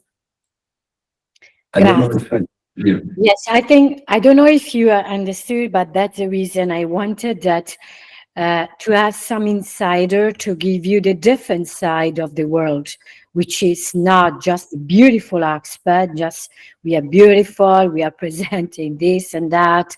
It's also understanding that when we talk about geopolitical aspects, can have different topic. One of the topic is solving this type of situation. As Giulio said, this part of the 300 euro, it's a topic.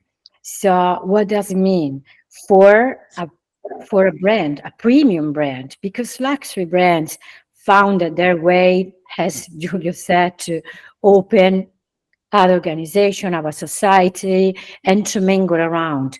But how can you sell a product from Italy, which is made in a sustainable way, has the best supply chain? It's even the highest quality, because you have to consider that Milan represent themselves to have the highest quality. And this is also an expectation from all the buyer overseas. We are not the más barato, so which means we are not the cheapest. We cannot sell something just to say, but I have a good price. We need to say, I have a reasonable price compared to the quality I'm giving to you. But we also need to mingle around this fact. Today, we sell also with this barrier of the 300 euro wholesale.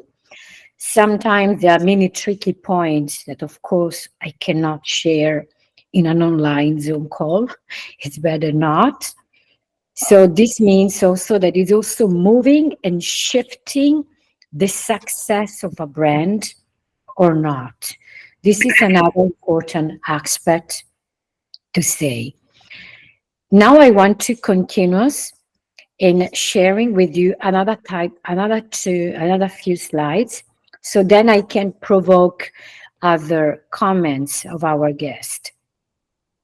So just to complete the geopolitical destination, another very important aspect, talking about, let me say, the consumer behavior and the buyer behavior, is a different typology of interest in terms of products. So can you imagine that in the Milan platform, we have buyer that comes from most of the area you could see now. So in this map, how they come, sometimes is the store coming, sometimes we have the group, the retailers, that has some showroom directly in Italy. What I'm talking about, it's KP in China, I'm talking about Hankyu Group in Japan, Takashimaya Group, I'm talking about group like Galleria, Lotte Group in Korea, I'm talking about Saudi Arabia, like Altair or Chaloup Group, which are very big group of retailers. They come to Milan because they are attracted by the number of showrooms, and they come to Milan because they are, of course, attracted by the movement of what is happening in Milan. So why I'm saying this? Because Milan, it's unique for all the typology of showrooms, but Milan is also unique because it's also representing the multi-brand organization of store, which means Milan and Italy, and this is will be one of the questions I want to make to Giulio, they have a specific format of retailers, which means we call it multi-brand store. And the Italian Chamber of Fashion Buyer is the association that support, protect, and represent the multi-brand store. And multi-brand store are really those one in a certain way. They was the first to invest in a brand. They was the first to launch new brand, and they are the most important partner of the brand. And when I say partner, it's because they can make the success of a brand, and they can, together with the showroom, support the distribution worldwide. So Giulio, that is your main aspect, which is a relation between the multi-brand store and the showroom in building a successful story internationally. Yeah, thank you for this good question, because many people, they don't know that the first talent scout, okay, are the showroom, and as you said, the retailers. Because what I've been doing for all my life, and especially in the beginning, I was traveling all over the world, and then this, thank God, because at least I know most of the world. And traveling, I think, is one of the best things in life. Traveling, but also doing business, of course, not traveling only for pleasure. So I did that. First of all, to go and look for beautiful, stores. And that's why I started to sell abroad, because when I was a young guy, since I could speak English, I was working as a tour leader, tour manager, I was taking groups of Italian tourists to the Orient. So I realized how beautiful shops there were there. Like in Japan, in Korea, in Singapore. Then they became some of my best customers, for many years. That's why I say that, because to make research to not only for young designer, but also for the best shops, it's been my main purpose, okay, for many, many years. And then we've been also the first talent scout, because the showroom has been the first one to take inside their premises, their, let's say, showroom, okay, inside their, location, to take this young designer, maybe unknown, but we understood, looking at the worldwide distribution, looking at the worldwide stores, which could be the real good ones, who, as you say in English, who were the really talented, who had the gift, How you say English, in English? So we've been the first one to discover lots of designers, even Dolce & Gabbana. They were the first one to be, represented in my showroom many, many, many years ago, okay?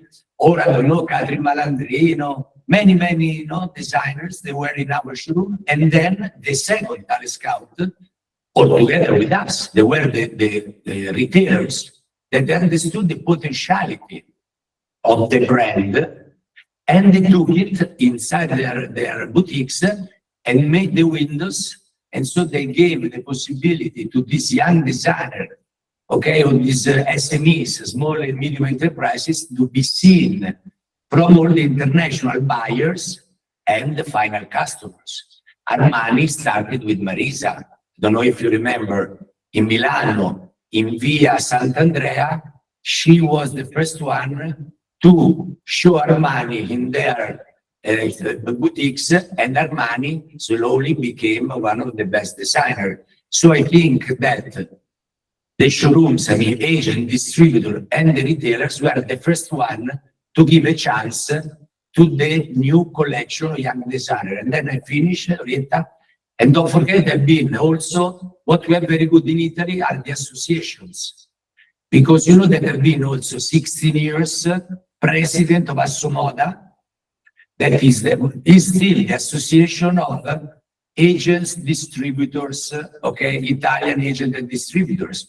Then I've been the founder and I'm the honorary president of Asso Temporary. That is the association for all the temporary stores, but also temporary world. So even, I know everything is around the temporary, even the services. And then, you know, okay, now I don't want to give you also all my other, and then I'm also the new president and the founder of Best Showrooms. That is the association, it's more a club than an association, that we're not too many, but we are the best showrooms in Italy. And also the best buyer, best shops of Camera de Buyer della Moda, also the association that represent the best retailers in Italy. So between us, we also cooperate to make all the fashion chain in Italy, as we call the filiera, successful all over the world. That's why most of the buyers from all over the world, they still come in Milano for the prêt-à-porter, because maybe for the haute couture fashion, they go to Paris. But prêt-à-porter, men's and ladies, I think Milan is still the place where to be if you want to be international, go international.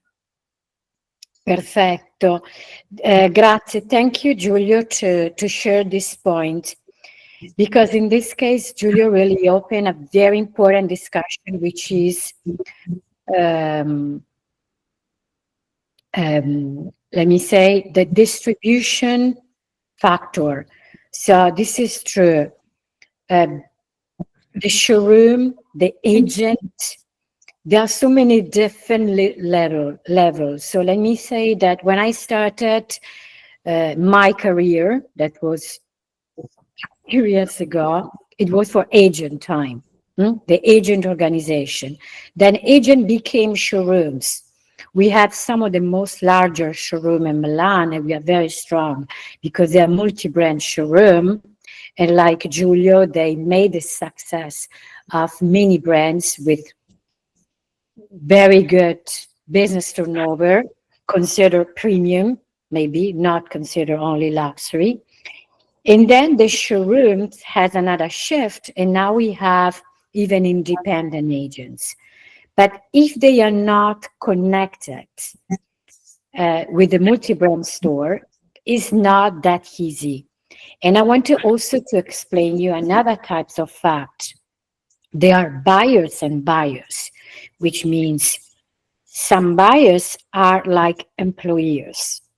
They are part of big corporates, and these big corporates give to every buyer for menswear, women's wear, different section, a budget, and they buy under a budget.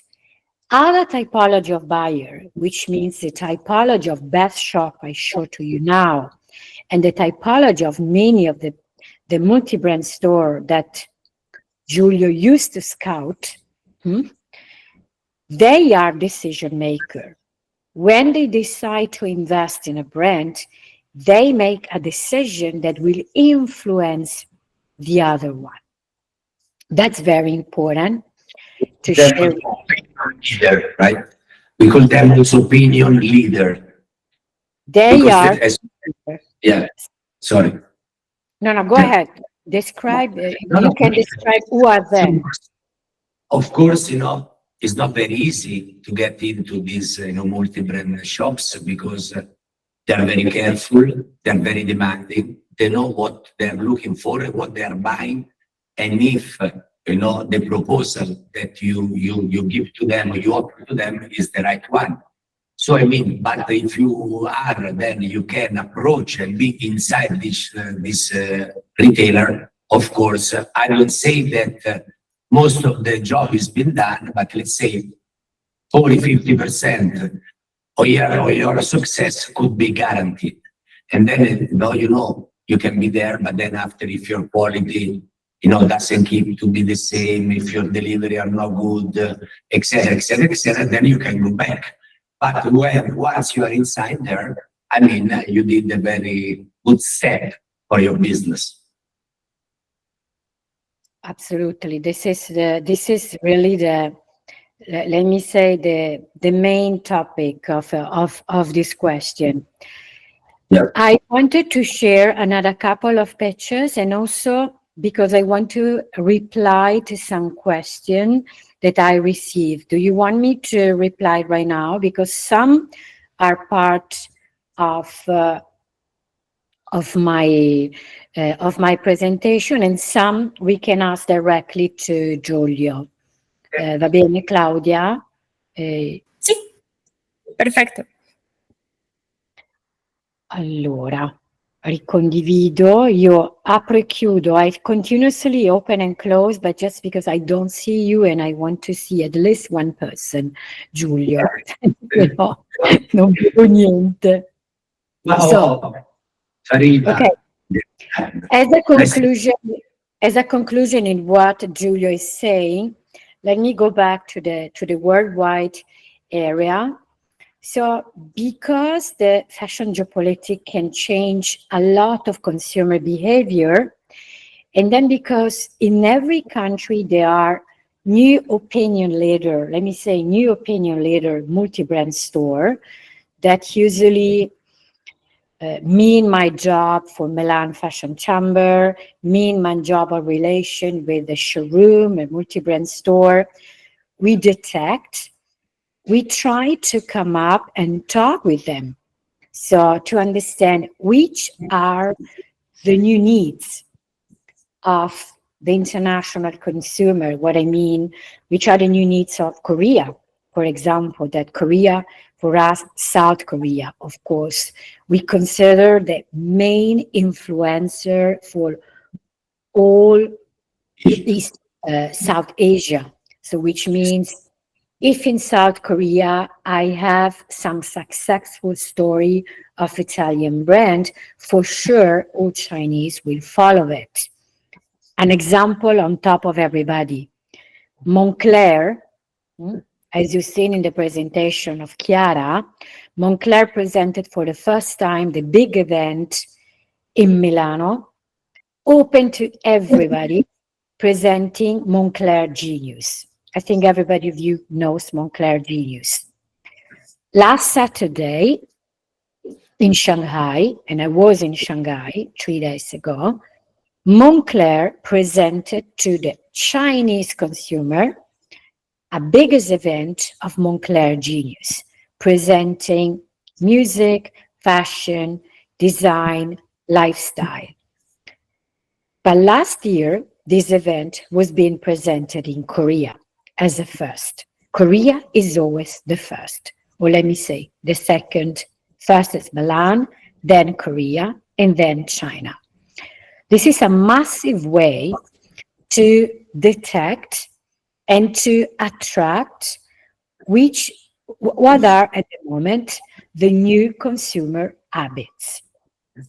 So, which means now consumers want to live their lifestyle, and their lifestyle is connected to music, it's connected to, let me say, fashion behavior, it's connected to traveling, it's connected to, let me say, a new face of a person. And now I share you some of the pictures that can also highlight to you the typology of consumer we are talking about. Let me go here. Okay. Asia, Middle East, Russia, Europe, USA, and Africa. So let me say that for us, Asia is the most important. let me put Middle East, starting from Emirates, Saudi, Qatar, and going to India, and all that area that between Middle East, India, Russia, it's one of the main part. Then we have Europe. Of course, USA is important. And Africa is our, let me say, opening a new interest. And this happened, for example, after COVID. After COVID, we started to open new interest around African countries like South Africa, like Kenya, like Nigeria. What does this mean when I say we started? And also Giulio was talking about organization. So as you could see, one of the program of Milan Fashion Week, which is Fashion Up program, if you can see on the right side, you have the cross-cultural business conversation. If you can see, I just highlighted in the second page, these are conversations that attract very important player. You can see some names. You can see Kazakhstan, you can see Canada, you can see China, you can see South Korea, you can see Middle East, you can see north of Europe. This year we also have South Africa. And if I highlight with you the name of these people, we have the most influential groups of retailers, because they travel to Milan. Sometimes they travel because we use government money to invite them to see the collection. And sometimes it's because they're already in Milan and we ask them to give us an opinion about what they are looking for and which typology of brands they are looking for. For sure, one of the biggest part is they talk about new identities of global consumers.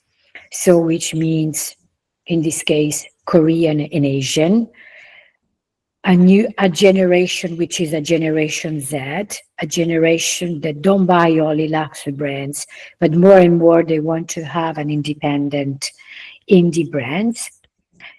A generation that has a diverse aesthetic, which is not following the classic, the traditional, but they have their own tradition.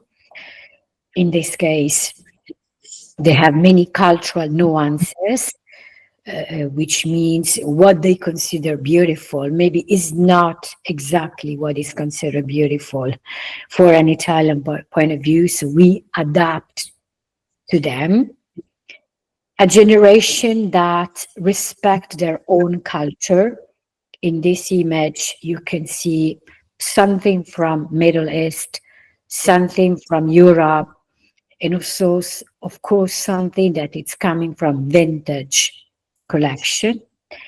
And of course, a very important part, understanding body fitting and color matching, which means adjusting the merchandising.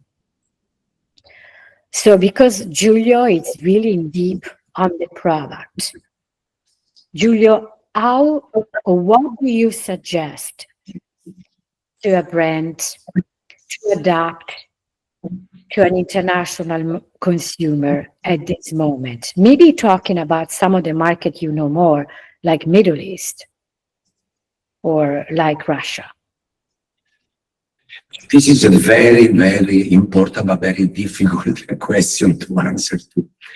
Because first of all, we cannot generalize, but we should see, the products that, the company is doing, and then starting from that, will be possible to tell them, maybe you are good, no, maybe you are good for some countries and not for another ones.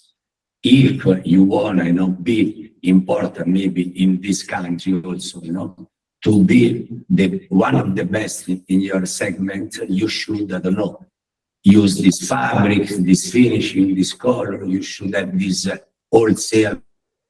So this question is very difficult, but as I told you, not all the products can be good for all over the world. And you, Rita, you can teach me, because also you've been traveling like me a lot, and you see something what is good, I don't know, for China.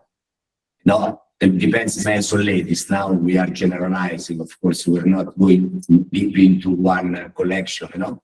So it can be good maybe for Russia, but extremely not good for China, okay? Because you know that even if Russia change a lot, start not from the beginning, because now I think we've been selling to Russia more than 20 years, okay?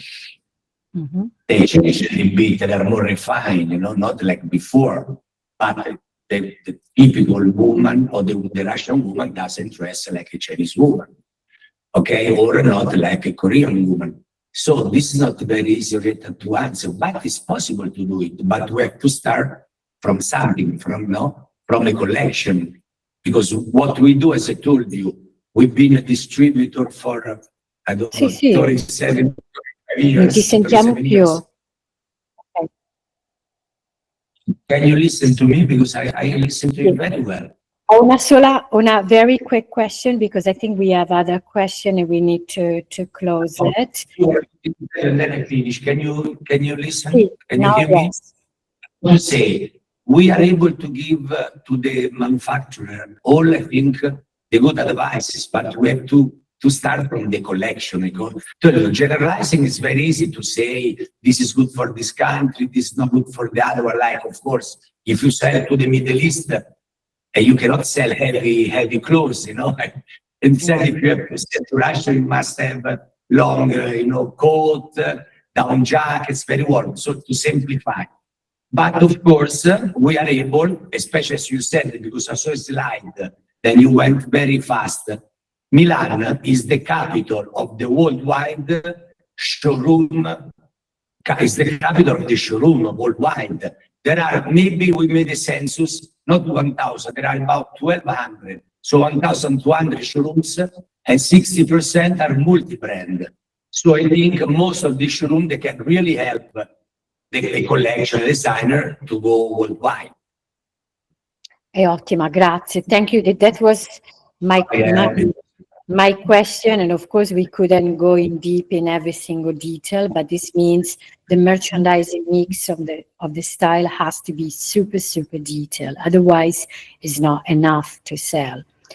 I asked if Claudio Fariba can give me the last question, so we can go ahead, because we can stay other 2 hours, but I don't want to keep you staying more, because now we started a little bit on the deeper conversation. Claudia, vai. Okay. Yeah, Rita, we have 3 questions. The first one is, from your point of view, how has consumer behavior changed after the pandemic? What are consumers currently looking for? What are their interests regarding the products they consume? And how are large companies managing this change? What strategies are they implementing? Okay. It's for me or for us? For who is it? For me? For both of us. Can be for both of us. Okay. Of course, and then you can, as you do as usual, you can be more precise, to clarify the matter. So I say that, of course, after the pandemic, many things changed, because especially right after now, everything is going back, slowly, not how it was before, but thank God now we are recovering, from the pandemic. Now we have other problems, I don't have to tell you which one we have, but, this political instability and this war, of course, are not giving us an easy time, Besides that, of course, after the pandemic, things changed, because people was looking for more for a stable product, a product that could be, could wear for many years, not like fast fashion, take it and, after one season, throw it out of the window or whatever. Also, as you said, sustainability became very, very important. People are more aware, okay, of the manufacturer, that they will follow more the circular economy. So, I mean, all these things that became, also the final consumers, the final customer became more careful, what is buying. And then for a while, since you couldn't go out too much or not to have too many parties after the pandemic, not only because you couldn't do it, but also because you didn't feel it, because the world has suffered this terrible loss of people, many people died. So we all felt sorry for what happened in our world. After now, things are changing. So people are becoming again, except in few countries, okay? They want to go out again, they want to enjoy life. So also the product has to be more joyful, especially, okay, now I'm again always generalize, then we can, if we should split everything and go deeper into different countries. I'm telling you in general. So for me, of course, now people want to enjoy more. So you can also do a product that is more, let's say, more flashy, more show off before today. But of course, the fit are changing. Before, everything was very tight. The body was extremely, you have to, I would say, put the result in your body. Now, instead, we see the many, especially because who is sometimes giving also the way, they are the big companies. Now we see that oversize is coming back. So maybe the women's body is less, how we say, is less shown than before. So many things are changing. But I think that we cannot speak for all the countries. We cannot say the same thing for all the collection, because again, also we should analyze collection by collection, okay? Also because if you do coat, okay, jackets is something. If you do evening gowns, is another thing. So I mean, it's a very nice question, but again, it's a bit too difficult to answer for everybody. But of course, I think changed a lot after the pandemic. Okay, even now we're going back a bit more. Okay, as I said, nice and joyful, and people that wants to go out and have fun. Ok, chiaro. Yeah, maybe you can also finalize and go more deep into it. I don't know. Okay, chiaro. So is that okay if we go and we proceed for other 20 minutes so we can reply, we can answer to all of the questions? Or do you want to have some comments at this moment? So it would be nice if you can also open your screen so we can also talk a little bit.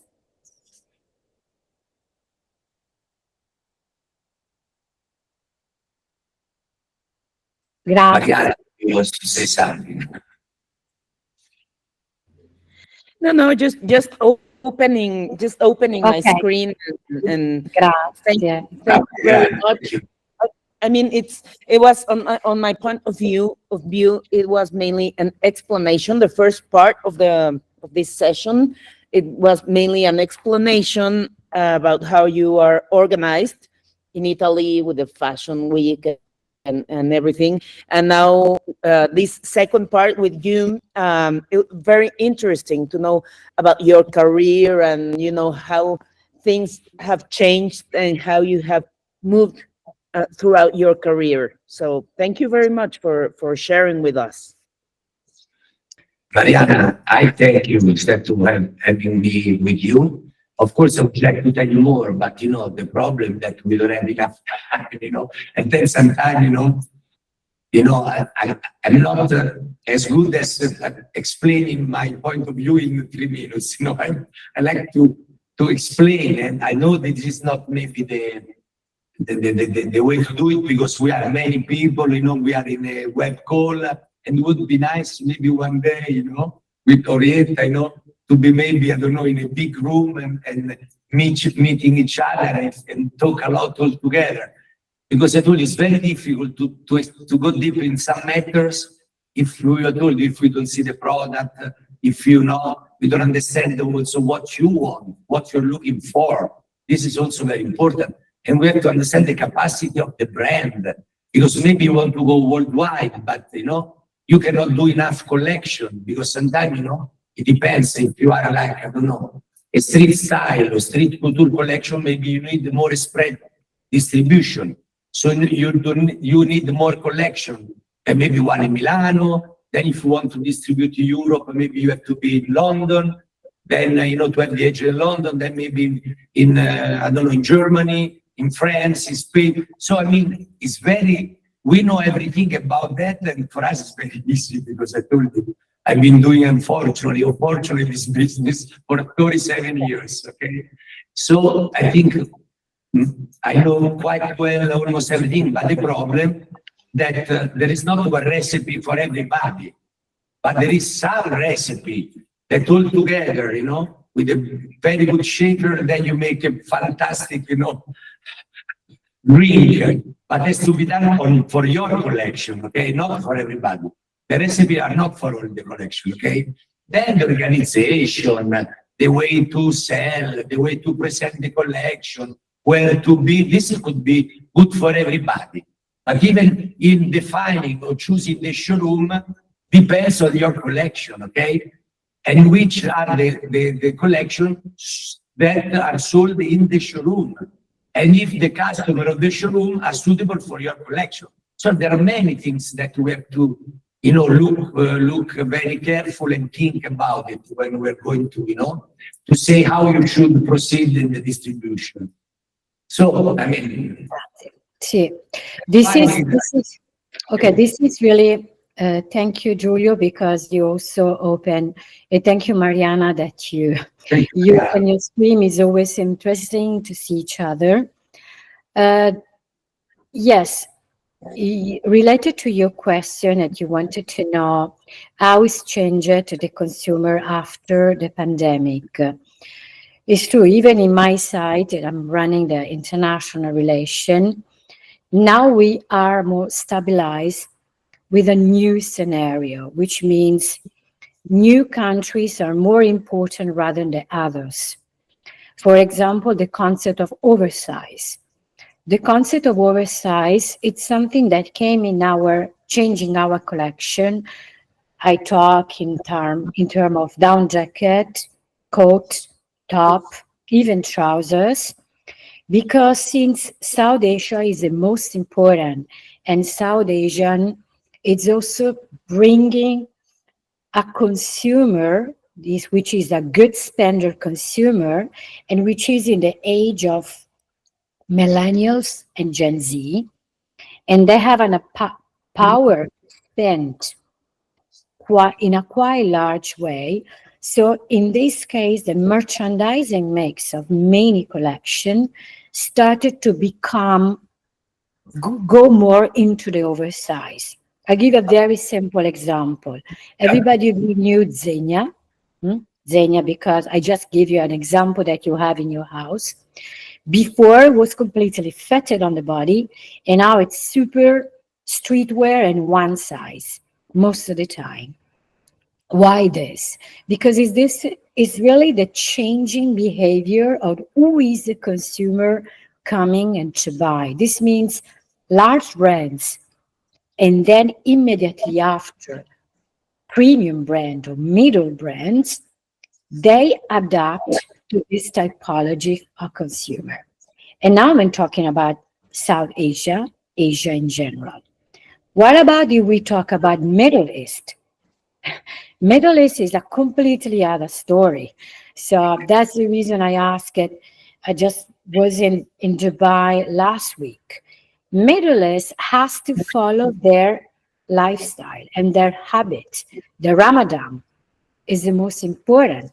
The evening dresses is the most important. The robes, larger robes for the women that they put on top. And again, who is the clients, the consumer inside of Middle East? It's Arabian, It's Indian, it's Russian, it's African. So because there are so many also African in terms of North Africa or South Africa. So these are consumers that sometimes follow a kind of religion, sometimes not. So this type of attention before COVID was being considered only from certain organizations. Now it's much bigger, this type of investment. So this let me say my answer, it's also aligned to Giulio's answer. Which typology of brands do you have?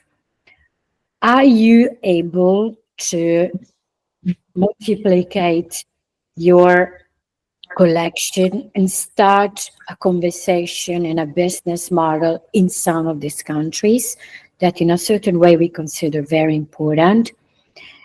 It's your manufacturer able to, let me say, adjust the fitting and the style of your product to open this market.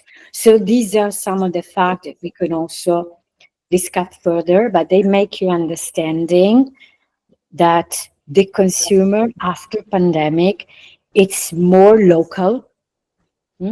It's traveling global, but has more local needs, religions, political aspects. So then, okay, go ahead. You say, in fact, you know that as I told you before, Rita, and I've been also working as an entrepreneur, but also I've been working a lot also on the institutional way, and you know that I cooperate, and sometimes many governments like also Russia, China, Ukraine, they ask me to participate their event as a speaker. Okay, now also as you put geopolitical, you see the map you put before, because now, because of the war of the political situation that we don't want to get into it, because we speaking about fashion and business policy, we let to other people, But there is another now, there's a group of countries, okay, where I've been also participating in Moscow to their, big fashion events. It's called BRICS fashion events. So we know BRICS is also political. I think today that there is the BRICS political meeting somewhere, I think in Kazakhstan, but that's another thing. We're speaking about fashion, and it's called BRICS fashion system, new fashion system. And it's Brazil, Russia, India, China, South Africa, and other 30, 40 countries. So even we have to look really very careful to this country as a new customer, new consumers, because they're really, now improving a lot. Okay.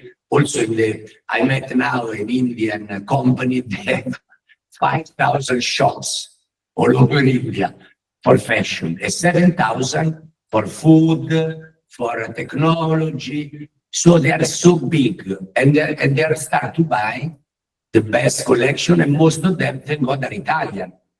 Okay, or some foreigners, but where do buy? They come to buy Milano. So I want to say that today we have to be careful, because unfortunately, because of the political situation, there are also some other organizations, okay, that are trying to organize themselves outside the old ones. This doesn't mean that we cannot cooperate, but we have to be also very careful with the geopolitical system and distributor system, how it's changing, because we don't have to lose any opportunity, because then for us it's just business, business opportunity, of course, not political things that we don't care. Okay.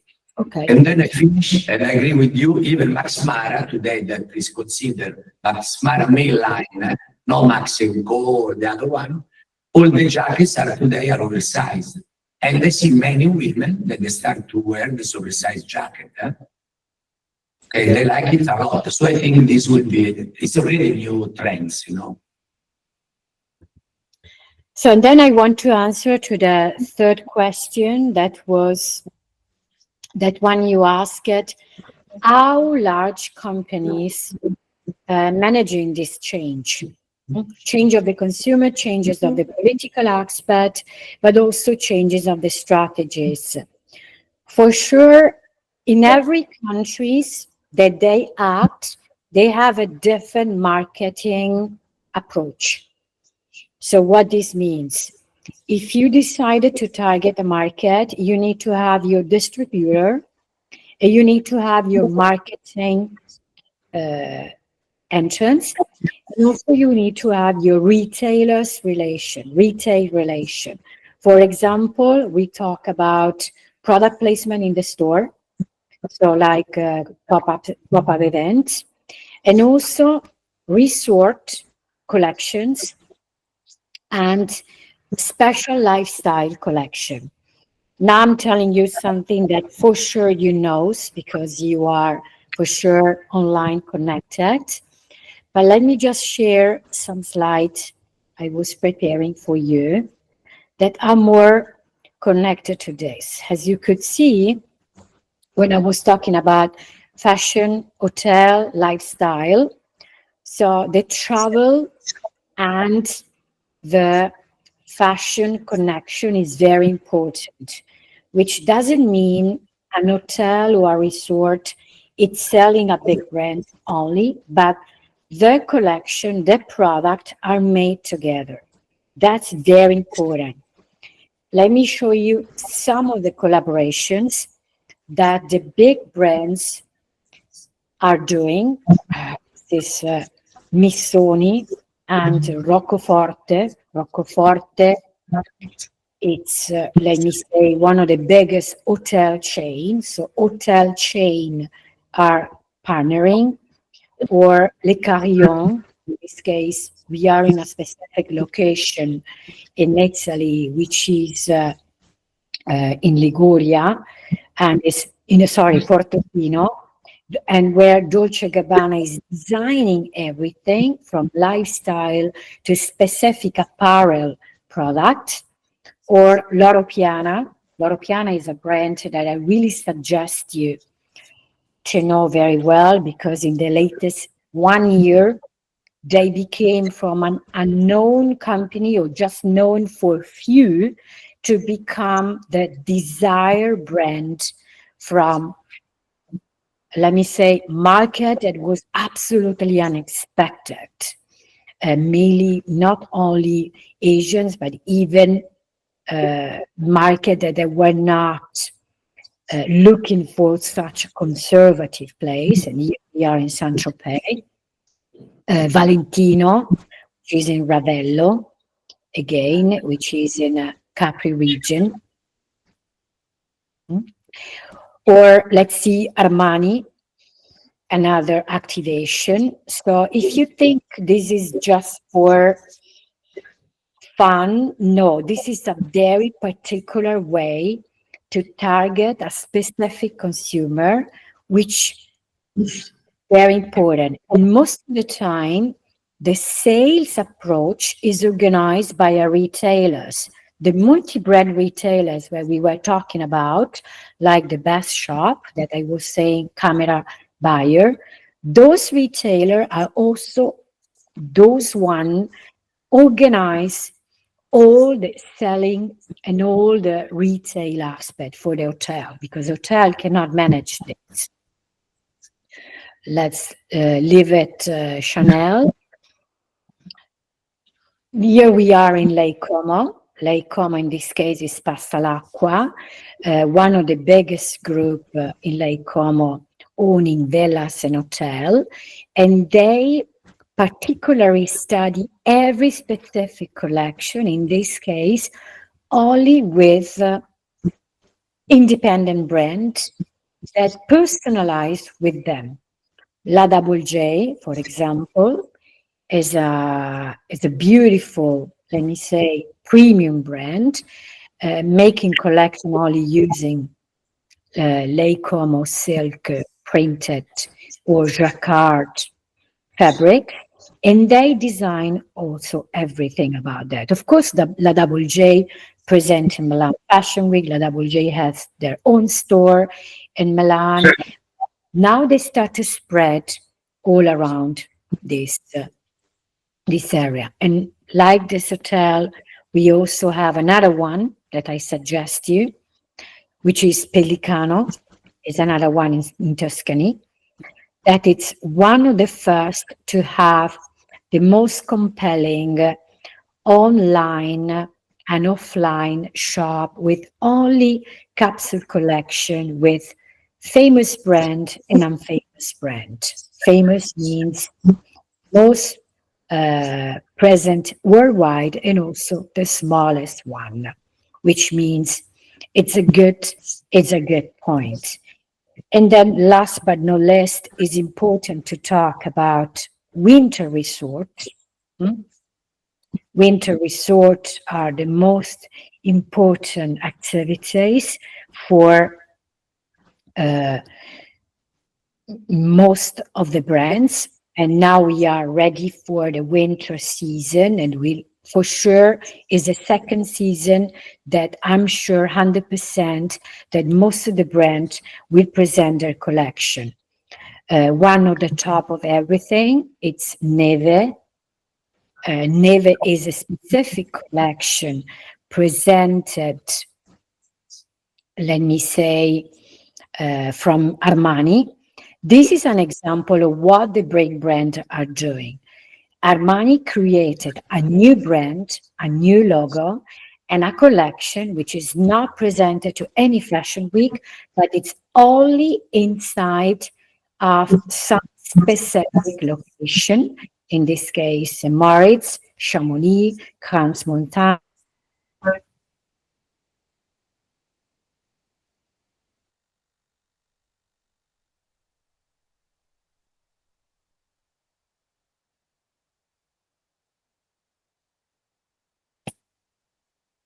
Only, oops. Yes, I just wanted to say that I can also share in the future my slides, but this was only one of the example in what the big brands are doing. Okay.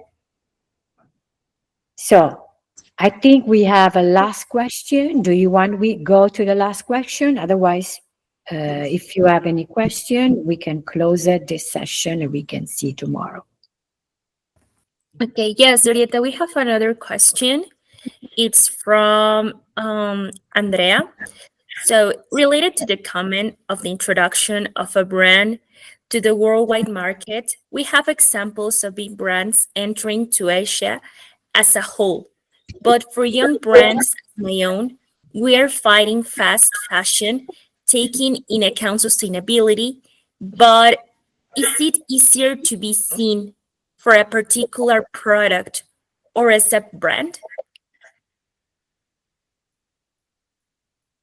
Sorry, I didn't understand exactly the question. I'm sorry. I try to interpret. This is a small brand, which is absolutely an opportunity. We call it independent brand or indie brand because they're more smaller.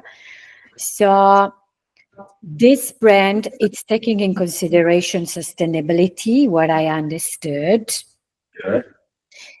And want to enter in the Asian market. Is that the question? And I want to know how a small brand can enter in the Asian market and to be seen just because it has a particular product or is because it's sustainable. That is the question.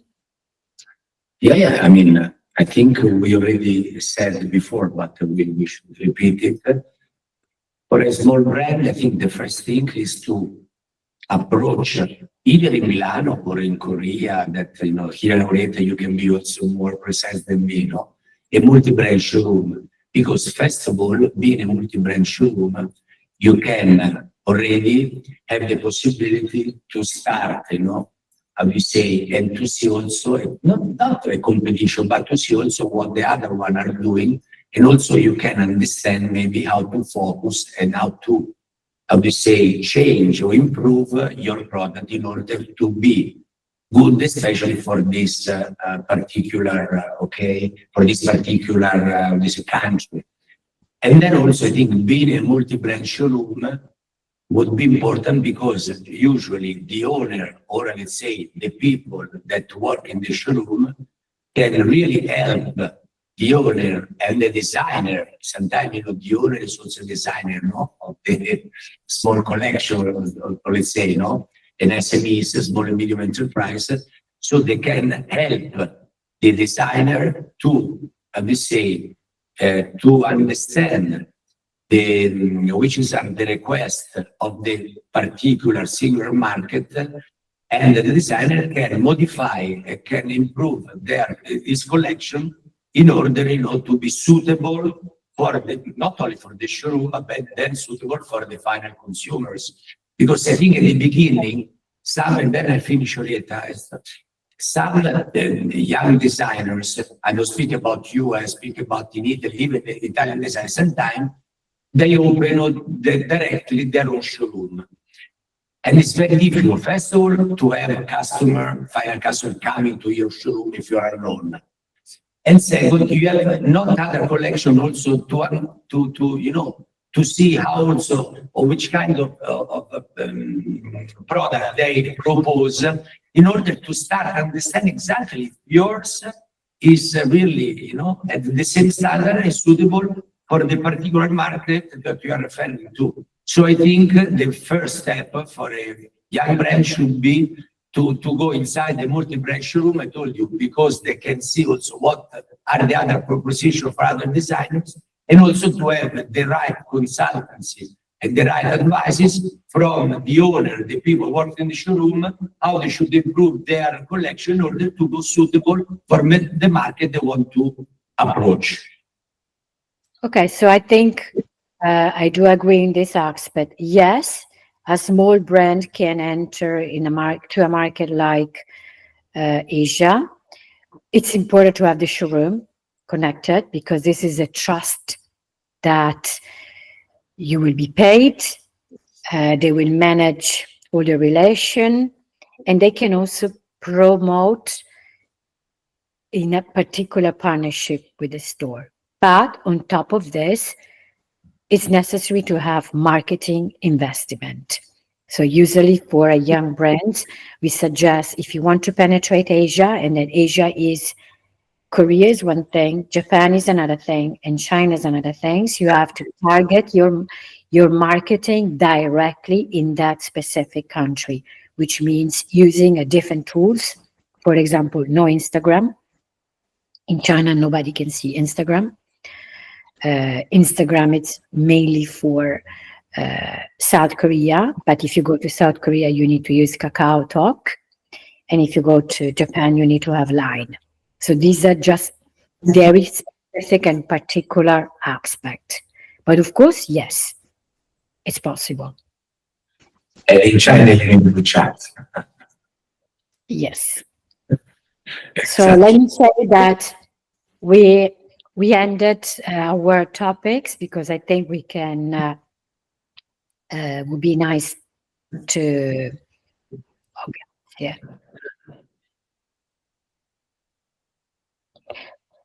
That there was a question how to be connected to the best buyers. Aspetta che guardo la domanda.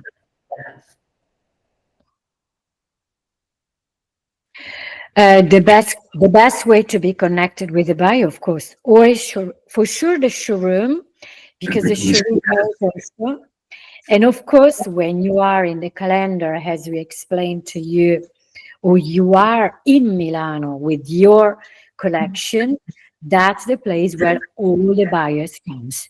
But please, when someone invests in presenting in some places, it's not a matter of a fashion show, it's a matter to have the right salesperson and the right PR agency. Otherwise, it's just wasting money. So that's my suggestion always is like that. If you are ready to come to Milan, you need to be ready in all the elements. Otherwise, buyers are asking you, Do you have the product? Can you ship it? Which is your committed? But of course, it is a good way to see the buyers. So the interview said, I told you, I think now you lost time. No, ok. Grazie, thank you, muchas gracias. Thank you, Thank you so much. Orietta and Giulio. It was a pleasure to be here with you. My pleasure. The problem that I don't see anything anywhere. Wanting to close with 1 minute, but I don't see any. Sì, Okay. è vero, è un po' un peccato non know. vedervi. It's okay. Usually we as Italian, we are so Latinos that we want to see the people we want to touch. Los invitamos para la próxima sesión a abrir sus cámaras. Oppure los invitamos cuando están in una, come si dice, in presenza, if you have the opportunity to come to Italy to see, because Italian like to see people. Absolutely. This is the reason why I travel over the world. If I don't see, come on, no business when you don't see. Okay.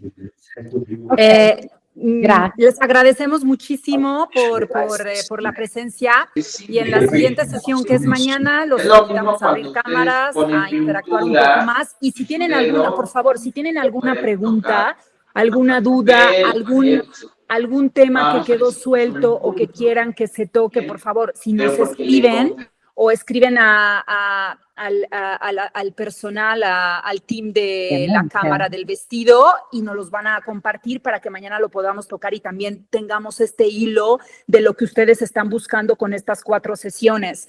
Les recuerdo que este es como el inicio para conocernos un poco y después hacer más proactiva y enriquecedora la visita en Italia el próximo año. Entonces, también por eso fueron las sesiones para conocernos un poco más. Entonces, esperemos que mañana tengamos un poco más de interacción y por favor, en verdad que la retroalimentación es muy importante para que hagamos más productivas estas horas en las que vamos a estar juntos.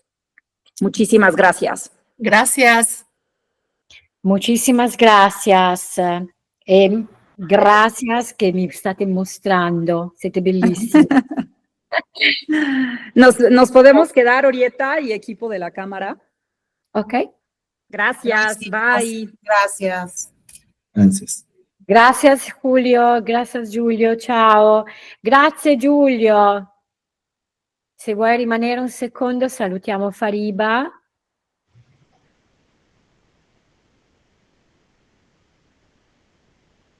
Forse non ci sente Giulio. No, penso che non gli stia andando la connessione.